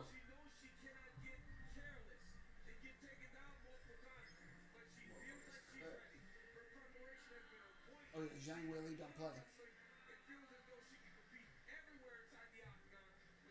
Zhang Willie is out here to do damage. And I'm here to watch that shit. Cause me, like all of you, I'm a goddamn degenerate. First and foremost. Holla at me if you hear me. That's right, it's your boy, Mike Desmond, the man with the golden mic. And we are live for UFC 281. Israel Adesanya versus Alex Pereira. The rematch that casuals did not know we needed. But we're here, baby. We're here. Mama, we made it, so to speak.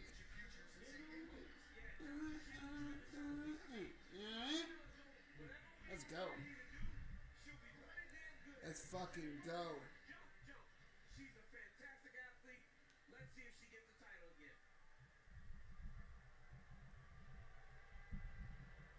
Here come the boos. You know what that means. Carlos Esparza's in the building. Because the last fight sucked, Zai. That's why.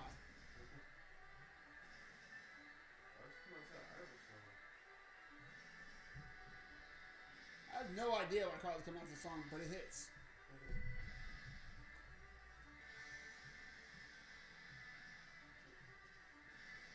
Just want to run somewhere.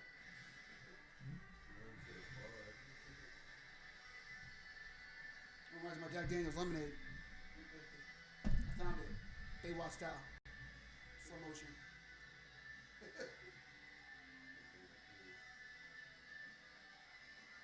Exercise. How we train in Jersey, bitch. You feel me, Zai? The fuck? If you ain't digging what I'm doing, the fuck is you doing? You know what I mean? Hater.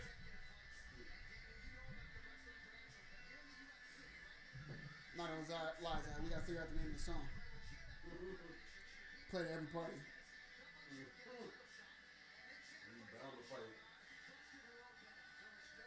Of course, all my friends giving me shit for picking Chandler over Poirier. They're either like, Michael Chandler didn't have a very good chance of winning that fucking fight. Like, I'm the asshole. Oh, I'm sorry, guys. Just a man with the golden mic. Like, you know what I mean? Not fucking Nostradamus. Right up that my parlay. Fuck your parlay.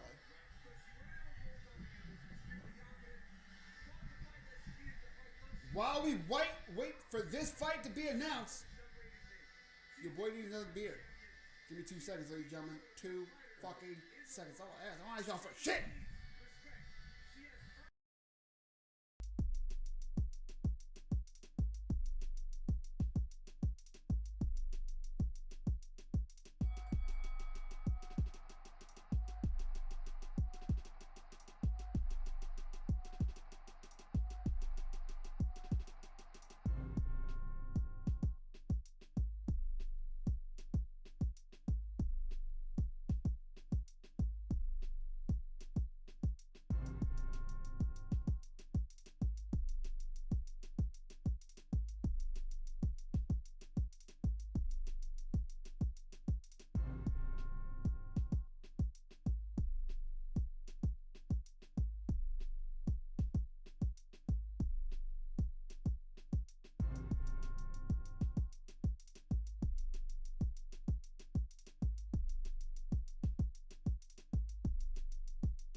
Carlos Esparza at 5-1.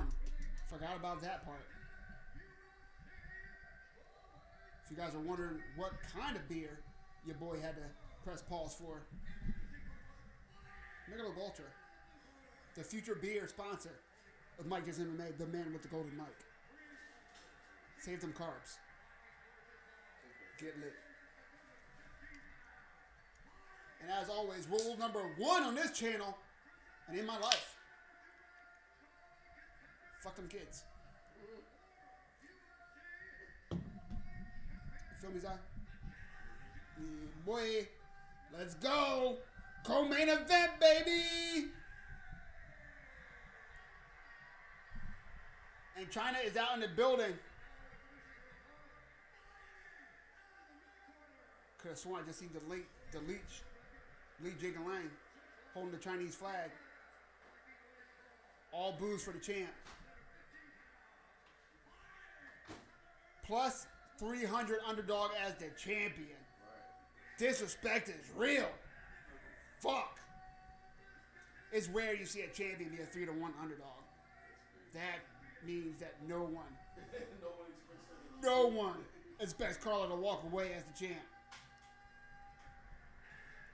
Carla has to know, in all seriousness, she will never get a title shot again if she loses this fight.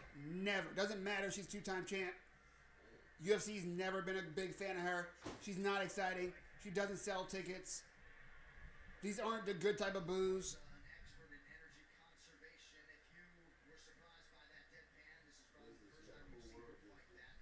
Yeah. Meanwhile, Zhang Weili has the whole world in her hands. Here we go, baby. UFC 281 co-main event. Esparza, Zhang. Let's go. Center of the octagon being owned right now from Zhang Weili, the former champion, looking to be a two-time champion in her own right. 115, a very competitive weight class, but since the creation of said weight class, there's been a handful of queens to roll over the division. We're talking about Jessica Andrade. We're talking Carla Esparza, even though it wasn't through excitement. We're talking about Yolanda Champion, who was on a tear. We're talking about Rose, who ended said tear. And we're talking about Zhang Weili, who blew up the whole division when she came over.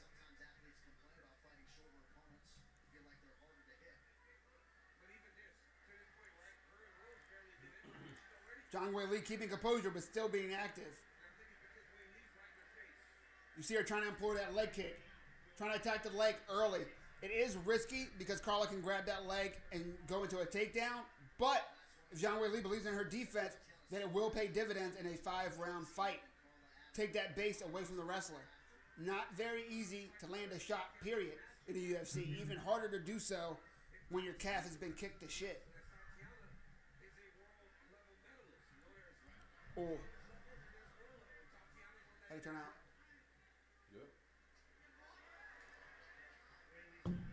Hot sauce on the countertop if you need anything.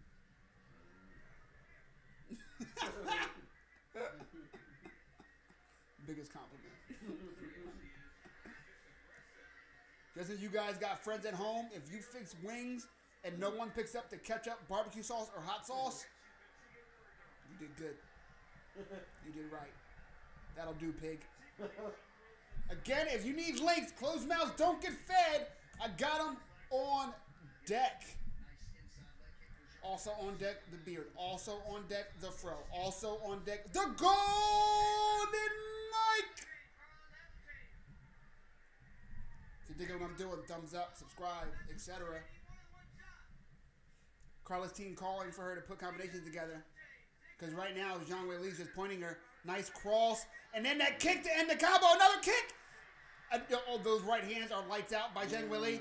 Zhang Weili not afraid to grapple with Carla. Now going for the back. Wow. This is pretty close to 50-50. But Carla holding on to that thing. Oh! Elbows from Zhang Weili. And now Carla trying to spin to the top position. Gets it. Zhang Weili not giving up. Almost took the back. She's got the back of Carla Esparza. Carla trying to turn into her. But Zhang Weili able to threaten the rear naked to keep that leverage. And now it's on the top and raining strikes. Carla not giving up. She's now on top. Let's go. This is already 16 times more exciting than the Carla Esparza Rose Namajunas fight. Nice elbows from Carla.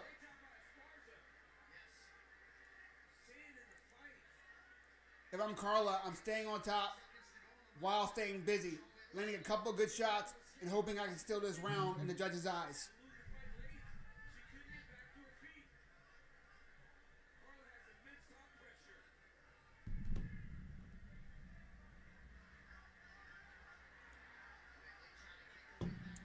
Zhang Weili able to get up.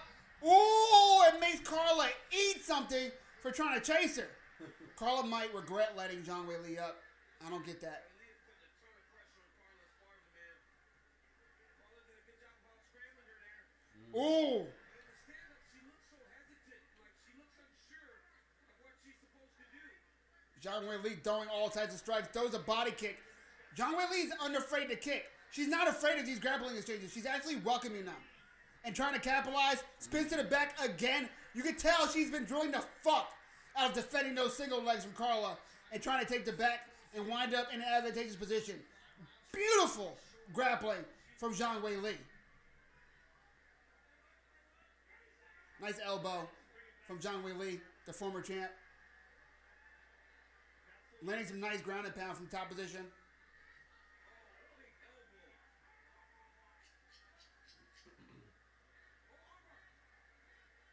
Carla almost had the armbar. Unable to secure it. Wow. What an exciting first round.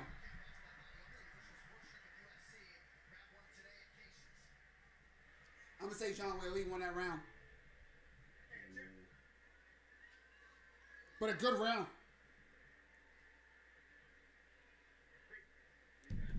Good round, but Carla cannot be sitting back on a stand-up like that. And when she has Weili down, she cannot be letting her the fuck up.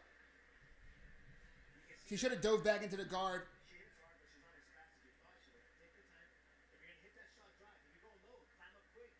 Right? If you're dropping to that low shot, get up quick and then right here you see Carla throw the left hook. Weili lands a jab. Even when Carla lands what you would assume would be the better strike, Zhang Weili's strike is just powerful.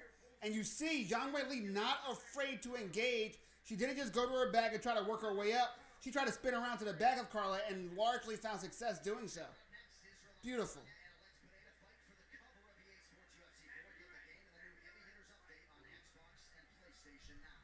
The winner of the main event will be the new cover of UFC 4's downloadable content. That's hilarious. And also she said they feel like she can't grapple with her. Attack her shot to commit to her. Zhang Weili all over Carla again, smothering her. Coming in when she chooses to. Oh, nice right hand over the top for Zhang Weili. Weili throwing head kicks, body kicks. Carla drills that double leg. But the hips of Zhang Weili are fucking impressive. Able to get out of danger. And again, she does not disengage. She engages in those grappling exchanges, for better or for worse. And now she has the back of Carla. And she has one arm underneath the neck of Carla. If Zhang Weili can get her left hand free, Carla's in a very bad position. She gets it free. She has that choke. Ooh. Oh, Zhang Weili with the rear naked choke. 2 rear naked chokes in a row. Zhang Weili, the 2-time champion. Respect to Esparza, a good fight, but Zhang Weili too strong, too well-rounded, wasn't having none of that shit, did not shy away from any of the grappling exchanges from Carlos Esparza, did not get overly defensive at any time, was always opportunistic, was always on the offensive, and man, Henry Cejudo has to be elated, because you know he had a lot to do with that training. Wow.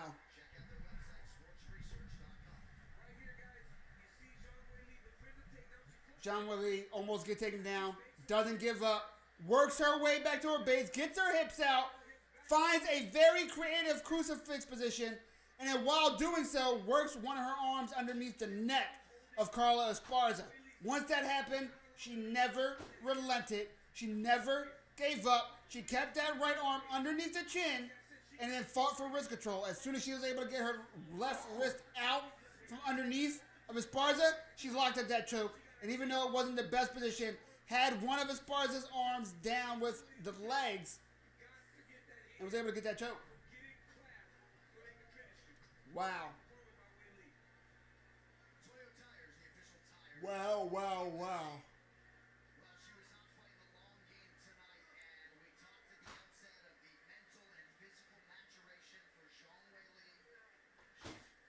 What a win for Zhang Weili. What a win.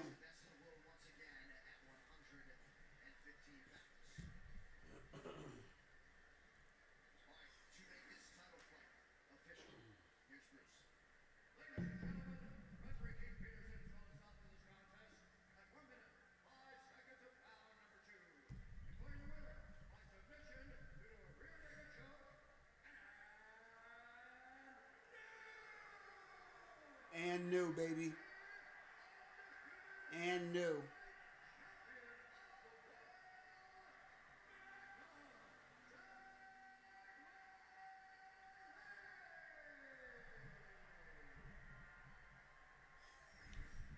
Zhang Weili, the champion again. The winner and new champion, Zhang Weili. It's been a long road back to the title. How good does it feel to finally be champion again? Joe Rogan asking Zhang Weili, how's it feel to be champion again? Let's see if Zhang Weili busts out the English she's been practicing. There we go. She said, I come back, it feels like a dream. She dreamed of the belt coming back. You can tell she's been working on her English. Very respectable.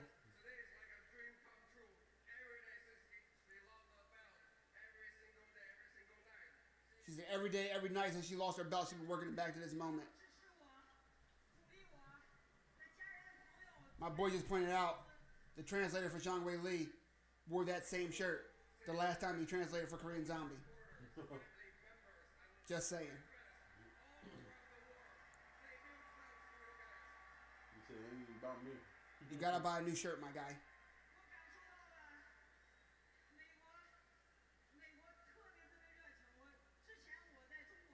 Zhang Weili just wants to be able to get everything out that she wants, switching back to her native language.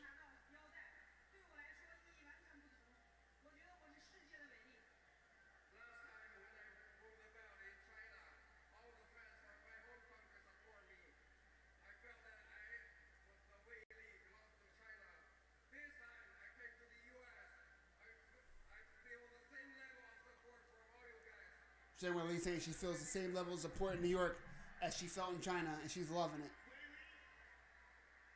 You knew that Carla was the great wrestler coming into this fight. Did you expect to win this fight by submission? Asked Zhang Weili if she expected to win this fight by submission, given Carla Esparza was such a good grappler.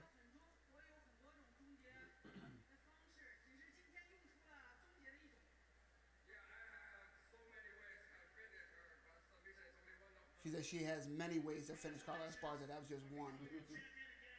That's a champion. Be afraid, ladies and gentlemen. If your name ain't Rose Namajunas, be afraid.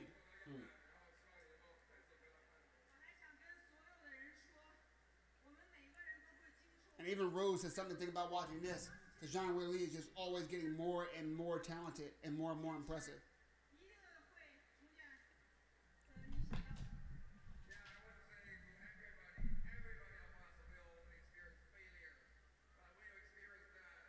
Zhang Weili just saying, you know, everyone experienced failures. But the victory will come back. So says the champ, Zhang Weili. Let's go, baby. That is the leech. Li Jingliang. See, I wasn't being racist.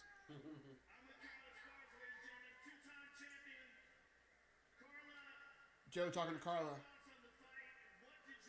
What her thoughts were and what she expected besides an ass whooping.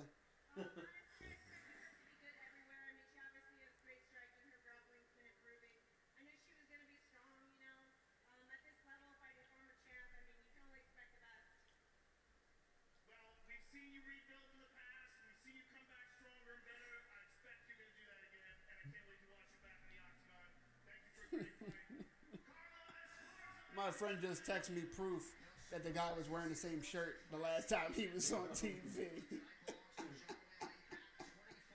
The world is unforgiving, and so is Zhang Weili. As I get these stats ready for you guys for the next fight, give me 2 seconds. Your boy will be right back.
Holy shit.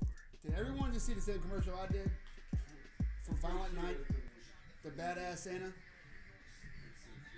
What kind of shit is that? Man, oh man, what Hollywood has become, ladies and gentlemen. As I set up the stats for the main event, that's right. It's the last style bender, your 185-pound champion, one of the best pound-for-pound fighters on the planet in the sports of mixed martial art, the multiple-time defending champion,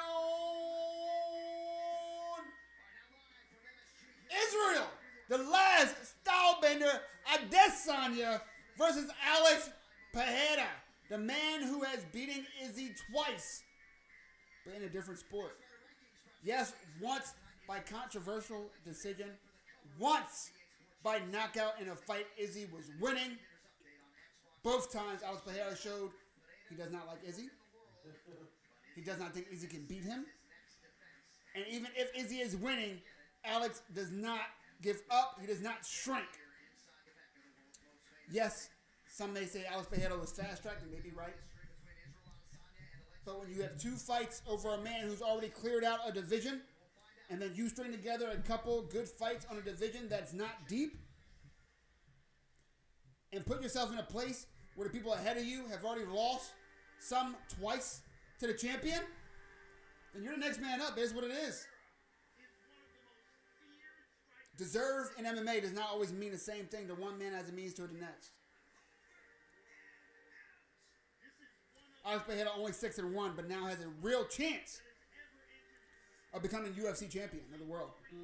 You got another one of the things? Oh, no. No. I'm good on this. Ate too many wings. Let's look at the record of both men as of late. Before I tell you where we at and what we're doing for the last time of the evening.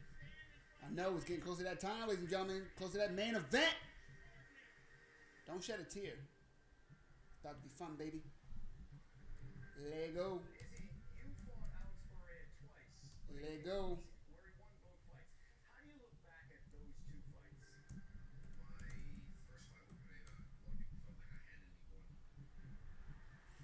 Look at that left hand from Alex, and then just in the face of Izzy right after.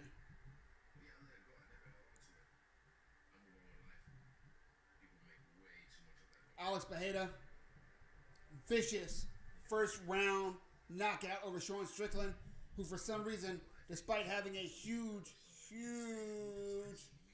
advantage in the grappling game, decided to make it a kickboxing match.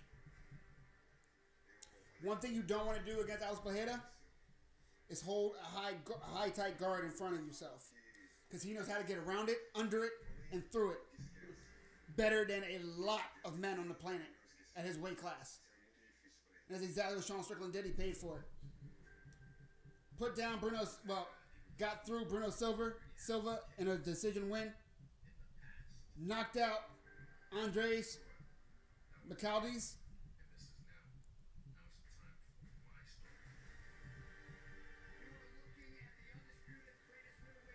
Oh, does he only have 3 UFC wins? I thought he had 4.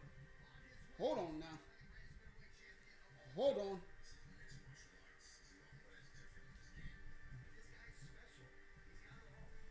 I thought it was fast tracked, but I know it was fast tracked. You know what I mean? So I like, whoo! 3 wins and you fighting one of the best to ever do it.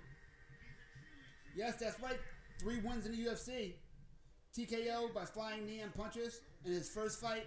Decision win in his second, and KO by punches in his third. He did go up in competition. You have to give it to him because he beat the next man up. I don't know what the fuck is going on with ESPN app tonight. This weird ass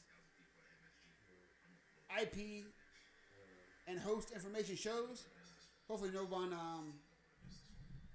hacks them with that info.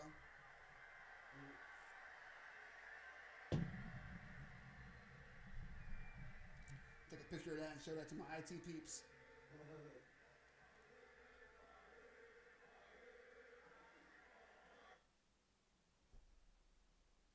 If you guys been watching since the prelims, I did this earlier. It started over and it was gone. There we go. Now let's look as we see Alex Pereira walk out.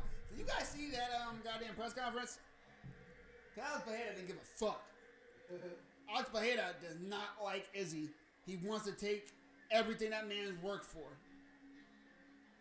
And he thinks he's not the one who has anything to prove. He's the one coming off 2 W's over this man. He doesn't give a fuck about what sport it was because it was with these hands. He said new gloves, new venue, cage versus ring. Alex in 5. Also, if you saw the weigh-ins, the theatrics, the face paint, etc. I loved it. The energy's real. I'm sure he has a chip in his shoulder, right? Just think about if you guys played high school sports, right? And you played against, let's say Brett Favre. No, I'm sorry. No, well, Brett Favre's like fucking 50 years old now, right? Let's think about something. Let's say you versus Pat Mahomes, right? You face him. You're on defense. You intercept Mahomes 3 times. You're like, you're telling your grandkids about that shit, right? But you never did shit.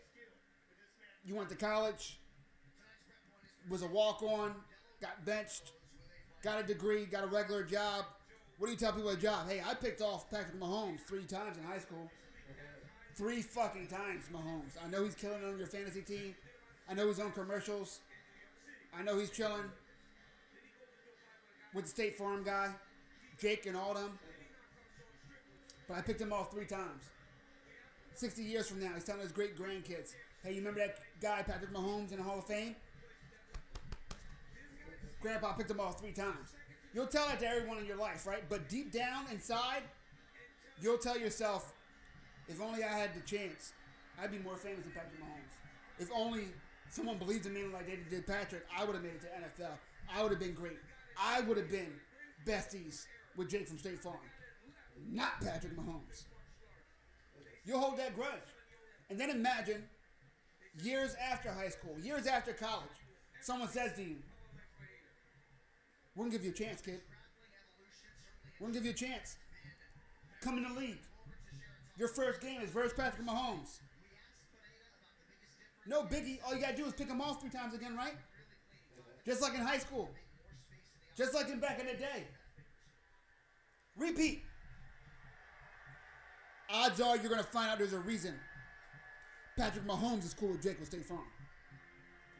And you are calling State Farm for car insurance.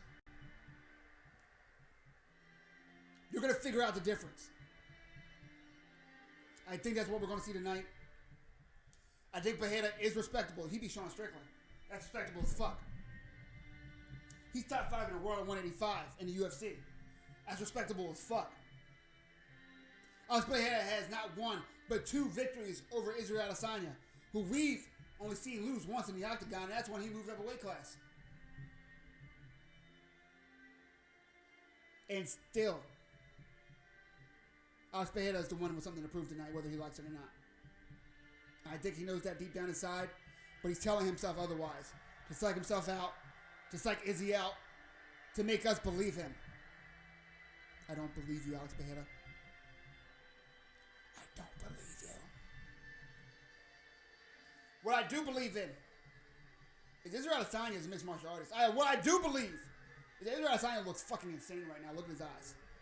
Look at his eyes. He's usually dancing. He's usually smiling. He's usually dabbing up the crowd. Israel Adesanya could not be more laser focused. You don't think he wants those wins back? You don't think he wants blood? You don't think he's ready to do what needs to be done for Bruce Buffer to say, and still?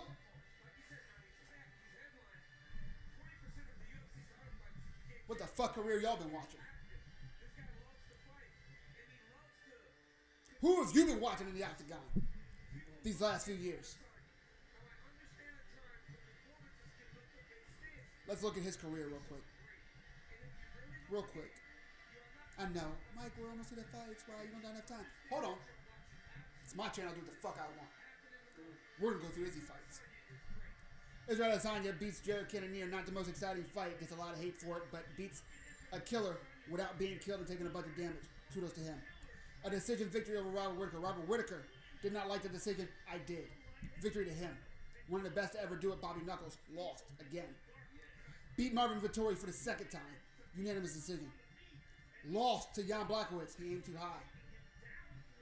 Not his weight class. Kept his belt. Move on. Before that, Yo Romero. Weird ass fight. He did enough to win. Before that, he spanked, humped, and TKO'd Paul Acosta, Mr. Juice himself. Win over the great Anderson Silva to get himself an interim championship bout against Kelvin Gastelum, a fight in which we famously remember Israel Adesanya looking across that octagon to Kelvin Gastelum, it being 2-2, Izzy being rocked several times a night. And what did he say to Kelvin Gastelum in the world? I'm ready to fucking die in here.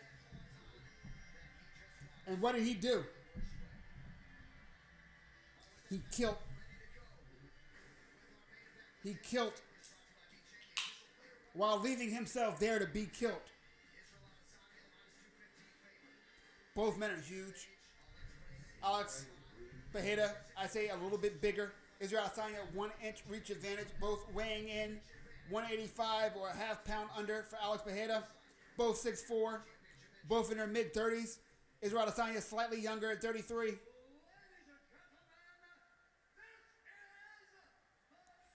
After he risked it all in 2019 against Kelvin Gastelum, he fought the champ Bobby Knuckles for the first time, put him down in 2 rounds. Something light. He busted into the scene. Martin Vettori, victory. Brad Tavares, victory. Derek Brunson, victory. My first rule when picking: who's done it before and more often? The answer to both of those is Adesanya. The second thing that I've taken strongly into my consideration these days is who's done it against these similar type of fighters. Izzy's done it against every type of fighter. Every type of fighter Izzy's done it against. And still, the broken native, the last style bender, the jutsu practitioner himself. Chidori Rasenka. It's a Tatsuki.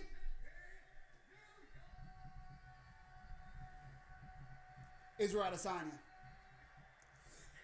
That's right, ladies and gentlemen, for the last time of the evening, we are live for UFC 281. Israel Adesanya versus Alex Pereira. That's right, it's your boy, Mike MMA, the man with the golden mic, back at it like a crack addict in the 80s. And if you ain't hype, I don't know what to say to that, Zai. You know what I mean? I'm hype. Zai's hype. Alex Pereira's hype. Israel Adesanya's hype. Bruce Buffer's jacket's hype. What more do you want? Come on. The Bears. Let's go. Let's go, baby, baby. If you've been digging what I've been doing, if you've been clicking them links, if you've been digging the beard, if you've been appreciating the fro, thumbs up, subscribe. That's all I ask. A little quid pro quo. If you need links, holla at me. If you heard me, I got you. I'm here to help. The closed mouths don't get fed. You need links, let me know. If you're digging them and you're clicking them, thumbs up, subscribe. For every major combat sports event, that's right, big UFC events, I'm here. BKFC, why not? Bellator, who's fighting? Boxing, if I fucking feel like it. You understand what I'm saying to you? I'll do what I want. I do what you want. I'm here when you're here. I also do what I want.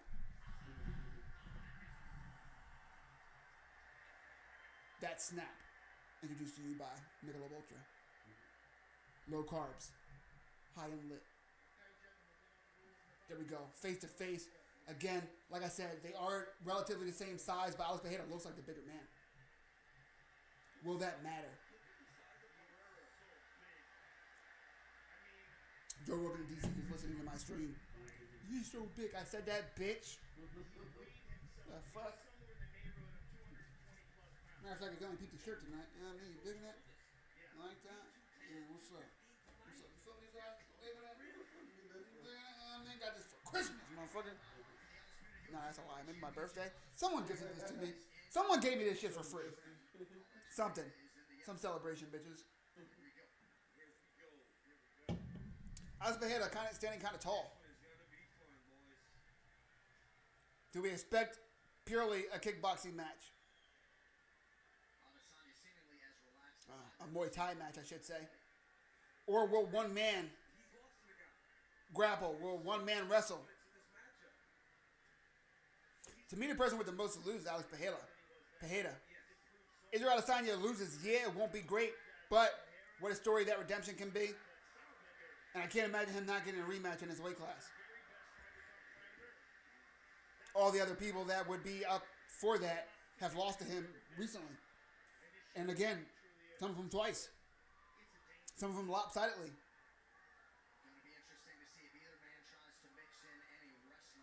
These are the two we want to see in the octagon for this belt. Nice jab from Izzy. Eats a kick to the body, though. Nice leg kick from Izzy. Jab to the body as well. Those leg kicks, Alex Pereira is going to them. Is that the ice machine?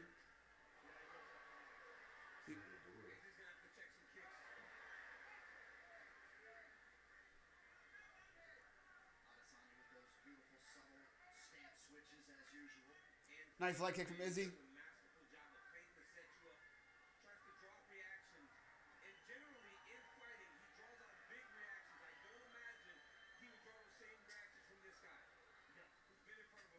Nice body kick from Izzy.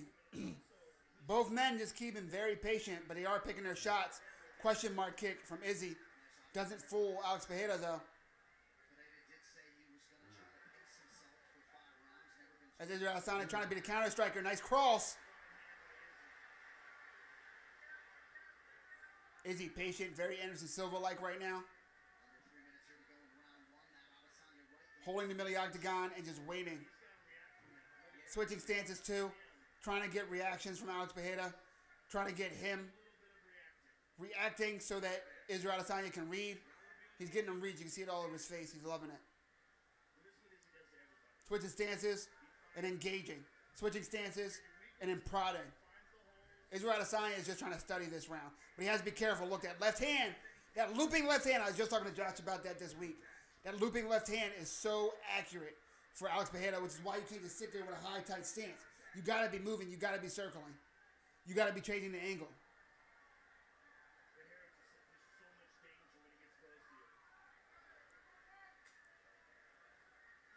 A lot of kicks from Izzy. A lot of them being blocked, but landing to the body. All those head kicks are being blocked really well, though. I want to see Izzy use that right teep kick to the solar plex and then mix it up to the head. I think it's there to be had. Ooh, head kick from Pereira. Nice leg kick from Izzy. Izzy for sure respecting. Nice body kick from Israel Adesanya. Those are adding up. Beautiful head movement from Izzy. Can't be backed up against the fence, and he knows it. You can tell by how he's moving. He doesn't want to move out of there too fast and run into something, but he is trying to work his way out, and there he goes. Leg kick, circle out. You got to have room to move back when you're against someone as powerful and strong and quick as Alex Pereira. Look at that. Your foot can't be up against the back of the cage like that as your Izzy. But he can't get Alex Pereira to move back without putting himself out there. It's an interesting chess match going on right now. Alex Pereira has shown in previous fights against Izzy that he has no problem being patient. Oh, that left hand! Just misses that knee, Alex Pereira does. Izzy has to watch that left when circling out. Even though that's not the power hand of Pereira, that left hand is nasty. And now Izzy creating grappling exchange. Eating some shots from Pereira, though. Body shots and knees to the body from Pereira in this grappling exchange initiated by Izzy. Izzy now trying to work some knees to the body. Alex Pereira is just so big. He's such a massive body.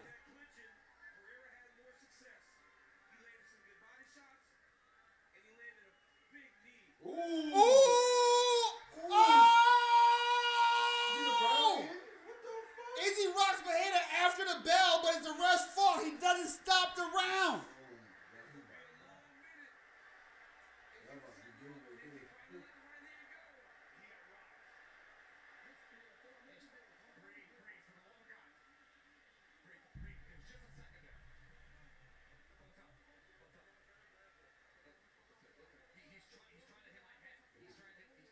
Glover Teixeira telling Pereira to breathe.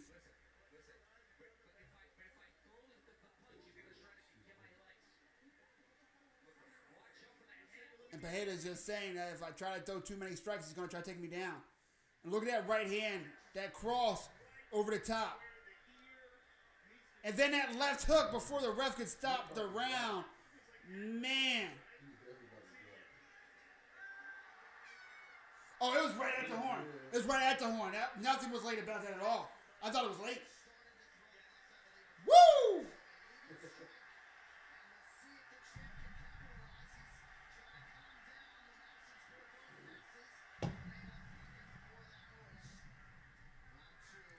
Nice leg kick from Izzy. Izzy knows that straight right is there to be had.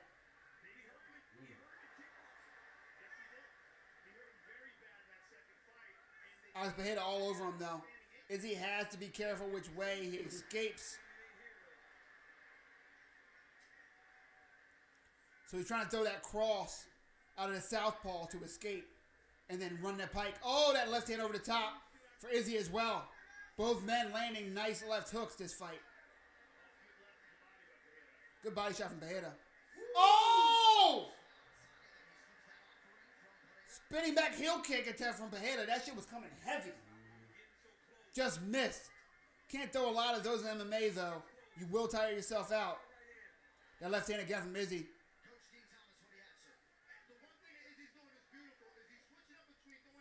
Again, we saw Chandler versus Poirier. Doesn't matter if you rock someone in UFC. It's always up for grabs until it ain't.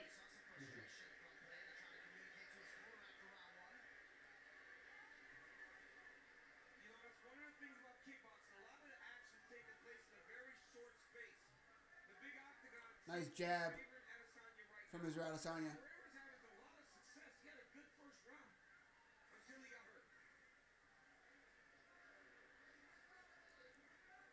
See Adesanya, a lot of success. 10 to the head, 6 to the body, 15 to the legs. Pereira, 5 to the head, 14 to the body, 17 to the legs.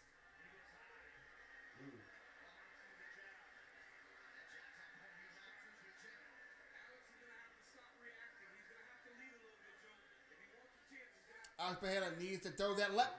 There we go. That hurt Izzy. Izzy didn't like that. He needs to throw that left. Izzy's trying to escape to his left.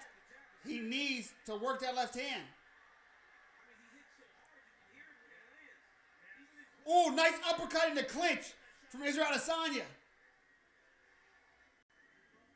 That was a little bit low from Pereira. Izzy saying, all right, let's grapple. Holds him against the cage. Let's see some knees. There we go, some knees to the body. Nothing demonstrative yet. Try to drop to a double leg. Oh, now went to a single. Almost rode it all the way up. Pereira just too big. Pereira was not expecting that. He was like, whoa, whoa, whoa. The fuck? Don't you ever. Nice cross from Izzy.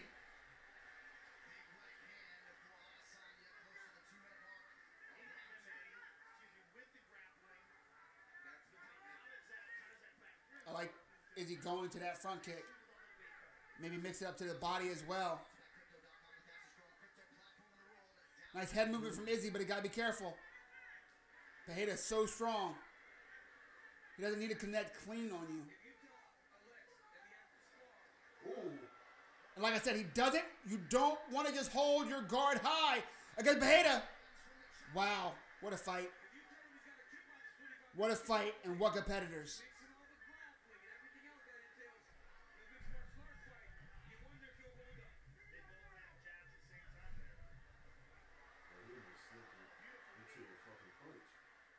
Yeah, he got lucky right there. I honestly don't understand how that didn't result in him getting hit more.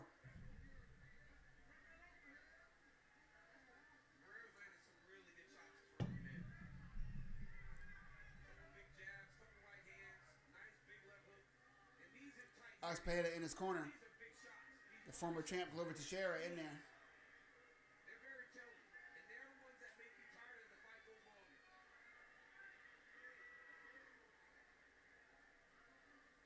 Adesanya proven strong in these clinch situations, despite being the smaller man. Pereira defending in front of his corner.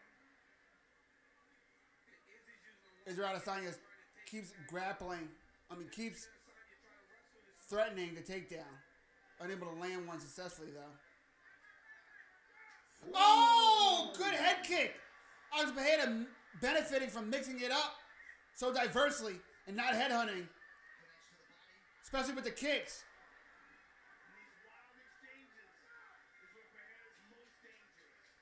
End of the round. Pereira going for a takedown. Tries to run the pike.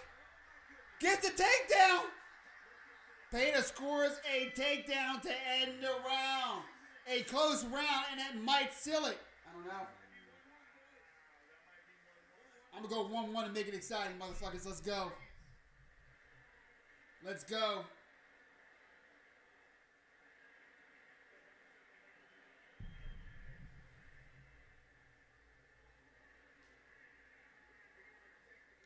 Izzy definitely knows now, if he didn't know before. Now that he came in thinking it was going to be easy, he said he expected a war. He expected a horror movie is what he said. And he's getting that.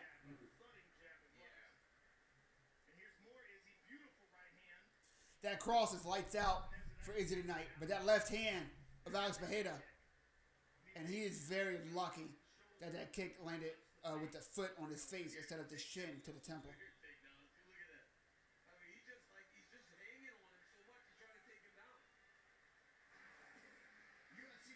And Alex Pereira landing one of the first successful takedowns of the fight. Who the fuck would have thought? Not I. Round 3 of a possible 5 for the undisputed UFC middleweight championship. It's heating up. It is. Yeah, it is. When Izzy was struggling with Alex is when he had him back against the octagon. Nice jab from Izzy.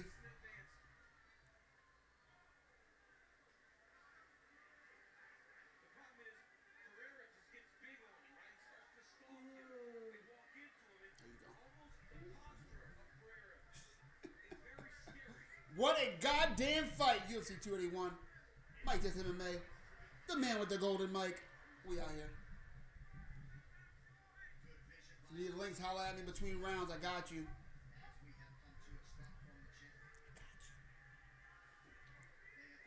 If you're digging what I'm doing, thumbs up, subscribe. I'm here for every major combat sports event. Izzy landing some nice combinations. Pereira needs to put multiple strikes together. He can't just throw one shot against Izzy. All Izzy has to do is get out the way and then land his own. That's not the game you want to let Izzy play. There you go. When you have him backed up against his fence, spam those left hands. Nice knee to the body. That was sneaky. I like that. Kick to the body as well. Izzy able to get a toss. And now he's on top. Alex Pereira's about to give his back. Alex Pereira just gave him his back. If he lets these hooks be sunk in, he might be giving up this round.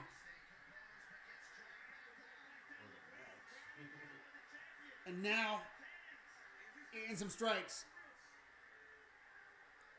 Is he showing good wrestling positioning? This is amateur wrestling right here. What's that? God damn it. Oh, left the door open upstairs. The new thing on Crib likes to do is set off this smoke detector, and then the smoke rises up the stairs and hits that smoke detector upstairs, and then goes into the rooms and hits those smoke detectors. Yeah, bro. You have no idea. It's not fun. It's happened 2 weekends in a row now. I've had to frantically. That's why that's all set up right there, like that. Got you. Broom right there. Oh Oh yeah, nope. Yeah, had to hit the broom, hit that. Go upstairs, hit that one. Go upstairs in the room, hit that one. Hey, bro, you have no idea. Bruh. Last time I cooked, it said off some shit. It wasn't even a lot. I'm telling you, don't be a lot. I'm like, okay, technology, you can relax. Like, can I set this to give less fucks? Israel Adesanya is still great ground control.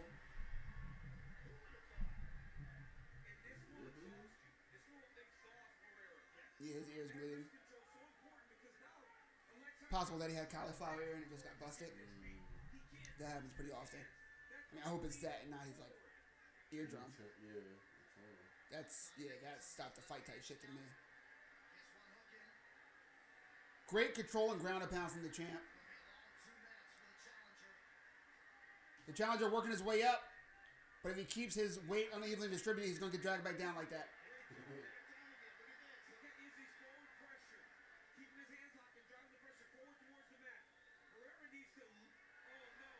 Like that.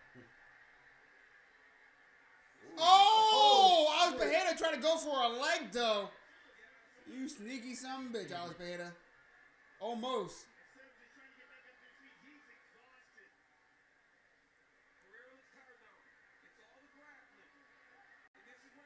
Now Izzy's on top. Time to land some more strikes. Oh, that elbow from Pereira from the bottom, though. Jeez. Almost 3 minutes of ground control time for Adesanya here in this third round, under a minute to go now. It's crazy too because Pereira was the reason the takedown happened. He tried to step across the position where he had no chance to score a takedown. Right. Izzy's gonna throw elbow here. He can take it over the top. Just a lot of wrist control fighting right now.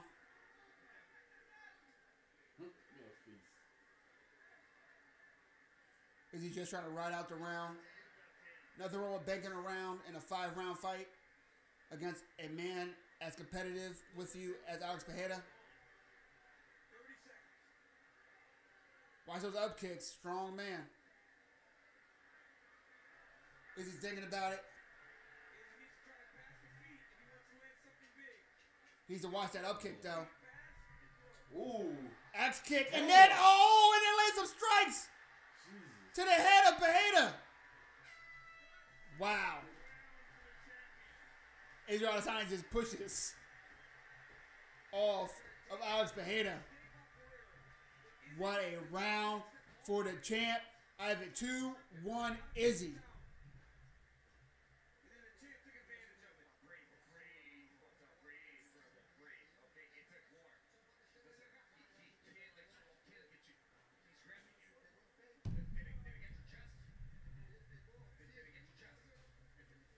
They're asking Alex if that axe kick hurt his chest. And he said, yeah.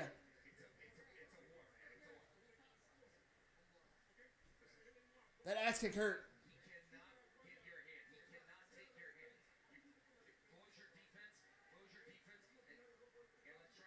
His corner is saying that Izzy can't take the hands. And I mean, I don't disagree. Izzy definitely can't take very well the power from Pereira. But Pereira is only throwing one strike at a time, and I don't hear his corner saying, let's start stringing those strikes together. Let's mix them up.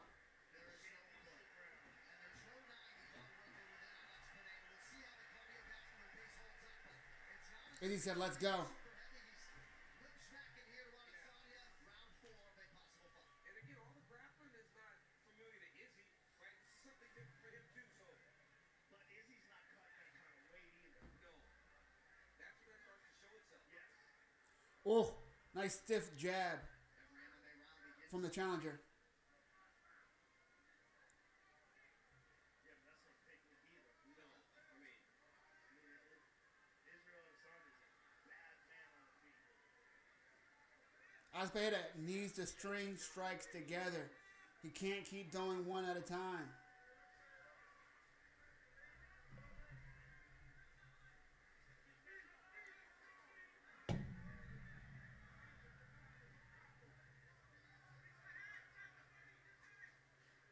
That left hand is dangerous from Pereira, but again, he can't just throw one strike at a time.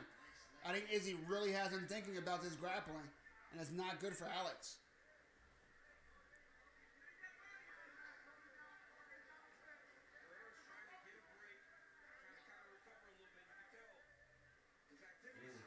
Nice jab from Izzy. Jab into the cross from the champ.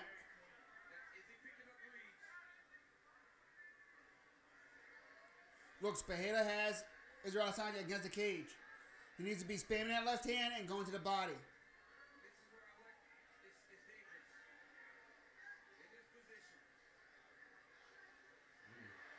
Izzy able to back him up with 1-2s though. Nice kick to the body from Izzy. Izzy not allowing Alex Pereira to crowd him against that fence anymore. Nice change up. Said if I can't circle, I will bulldoze my way back to the middle of the octagon. Either eat it or move.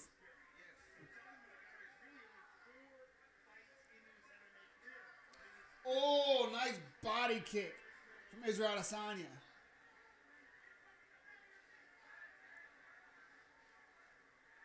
Izzy's just mixing it up beautifully. Alex Pereira can still end this with one shot. But he's just throwing one shot at a time, though.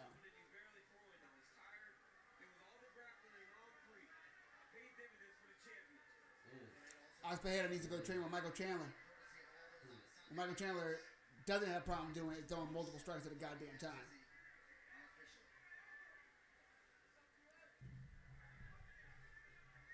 This round, all Izzy thus far.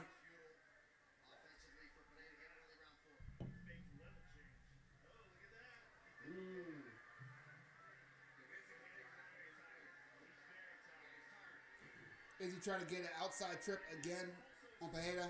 Doesn't get it. But now just wearing on him. He knows Pereira's tired. He knows Pereira's not used to this type of training as much as he is. Especially on this stage. Not in the training room, but in the octagon. Not only in the octagon, but at MSG. One of the most historic venues for fight sports for the last century.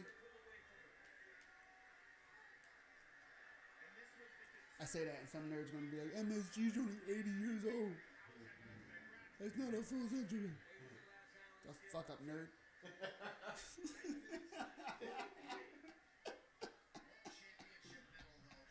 Ooh, nice right hand from Izzy.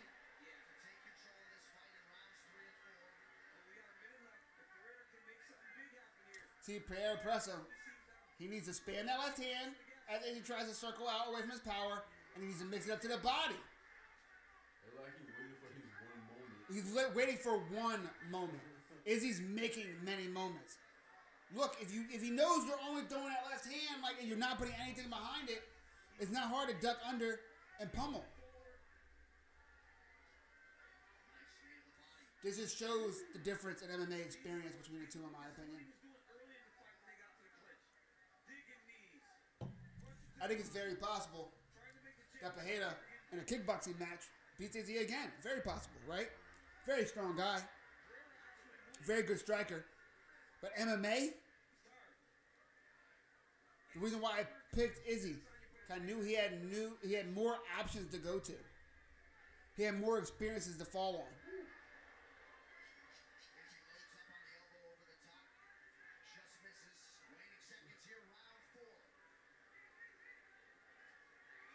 Ooh. I thought he dropped him too, but Izzy just rolled with it. Holy shit. But Alex Pereira actually put two punches together. That was cool. All right, ladies and gentlemen, we are going into the last of 5 rounds of this fight. And I have it 3-1. Izzy. Alex Pereira's corner also believes that he needs a knockout.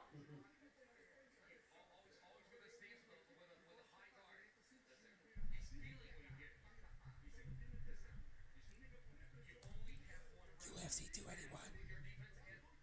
It's Adesanya versus Alex Pereira. Mike Jesse MMA.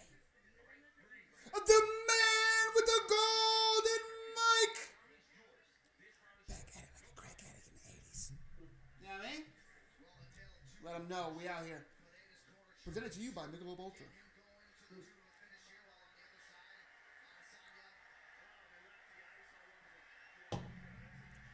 You want your beard to beard like mine?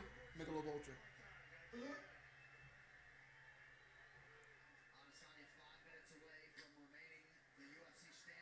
Here we go. Nice leg kick from Izzy. Nice body kick from Izzy. And again, Izzy stringing strikes together. Defending the blitzes by the cage well from Alex Pereira. Not allowing him to fight his fight. Pereira pushing him. This is where Pereira wants to fight. But he needs to throw multiple strikes when he's there. He can't just throw one and allow Izzy to duck. Allow Izzy to counter. Allow Izzy to grapple. He can't keep doing the same thing over and over again, expecting a different result. Yes, you might get lucky. Yes, you might get a better read than the last one. But odds are neither one of those things happen. Nice underhook. Yeah, they're booing. I don't know what the fuck they're booing. This fight is fantastic. Ooh, leg kick. And Izzy hurts his leg, I believe.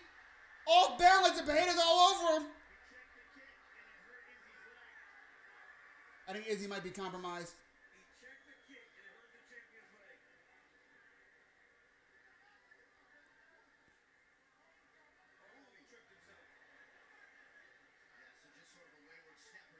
Nice leg kick from Izzy. Izzy still looks fine.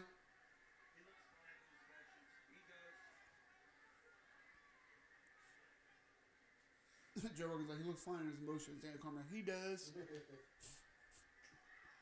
That is correct. Alex Pereira obviously mixing it up more. 39, 48, 45. Oh, left hand from Alex Pereira. Oh, yes! Israel Adesanya on skates. He's on him. This fight might be ended. He's all over the gym. He has him hurt.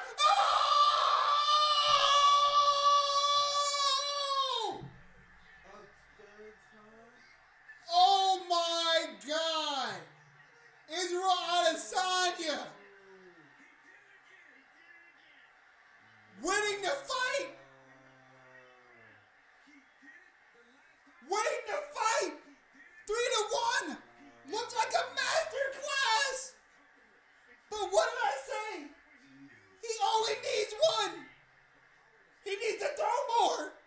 But he needs one! Israel Adesanya hurt his leg for a moment, tripped up, allowed an opening, gave confidence to Alex Pereira. Pereira did not give up. What did I say before this? That even when Izzy was winning those fights before, Alex Pereira would not give up.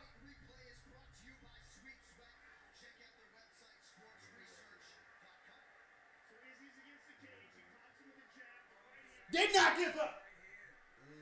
And here we go. That left hook, it was the left hook all day.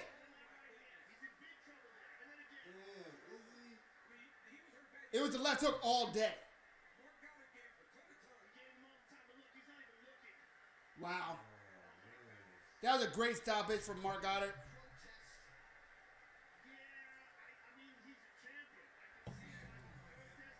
Jesus. Israel Adesanya cannot protest that stoppage. That was a good stoppage. I want to see the rematch. Israel Adesanya winning that fight, and man, Alex Pereira is just fucking strong. Glover Teixeira in the whole corner go crazy.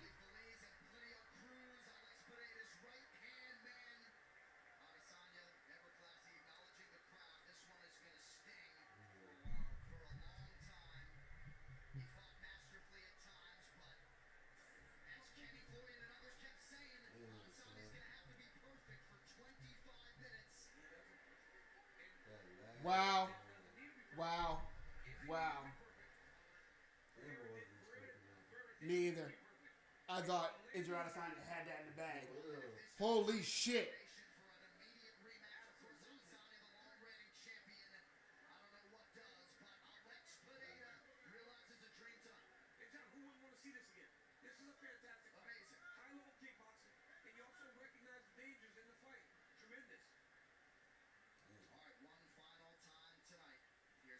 Man. Izzy said he's okay, but fuck.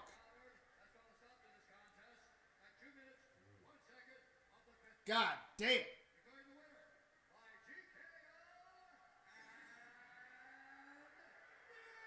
Wow. I did not expect this at all.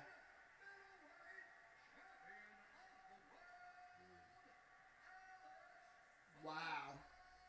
No handshakes afterwards. No hugging. No congratulations. Izzy limping out of the octagon. Ladies and gentlemen, I'm about to listen to what the fuck the new champion has to say. Thank you for joining me and your boy Mike Adesanya for last time tonight. The man with the golden mic. And this is UFC 281 live. Pereira versus Adesanya and new. Holy shit. I'll catch you guys next time.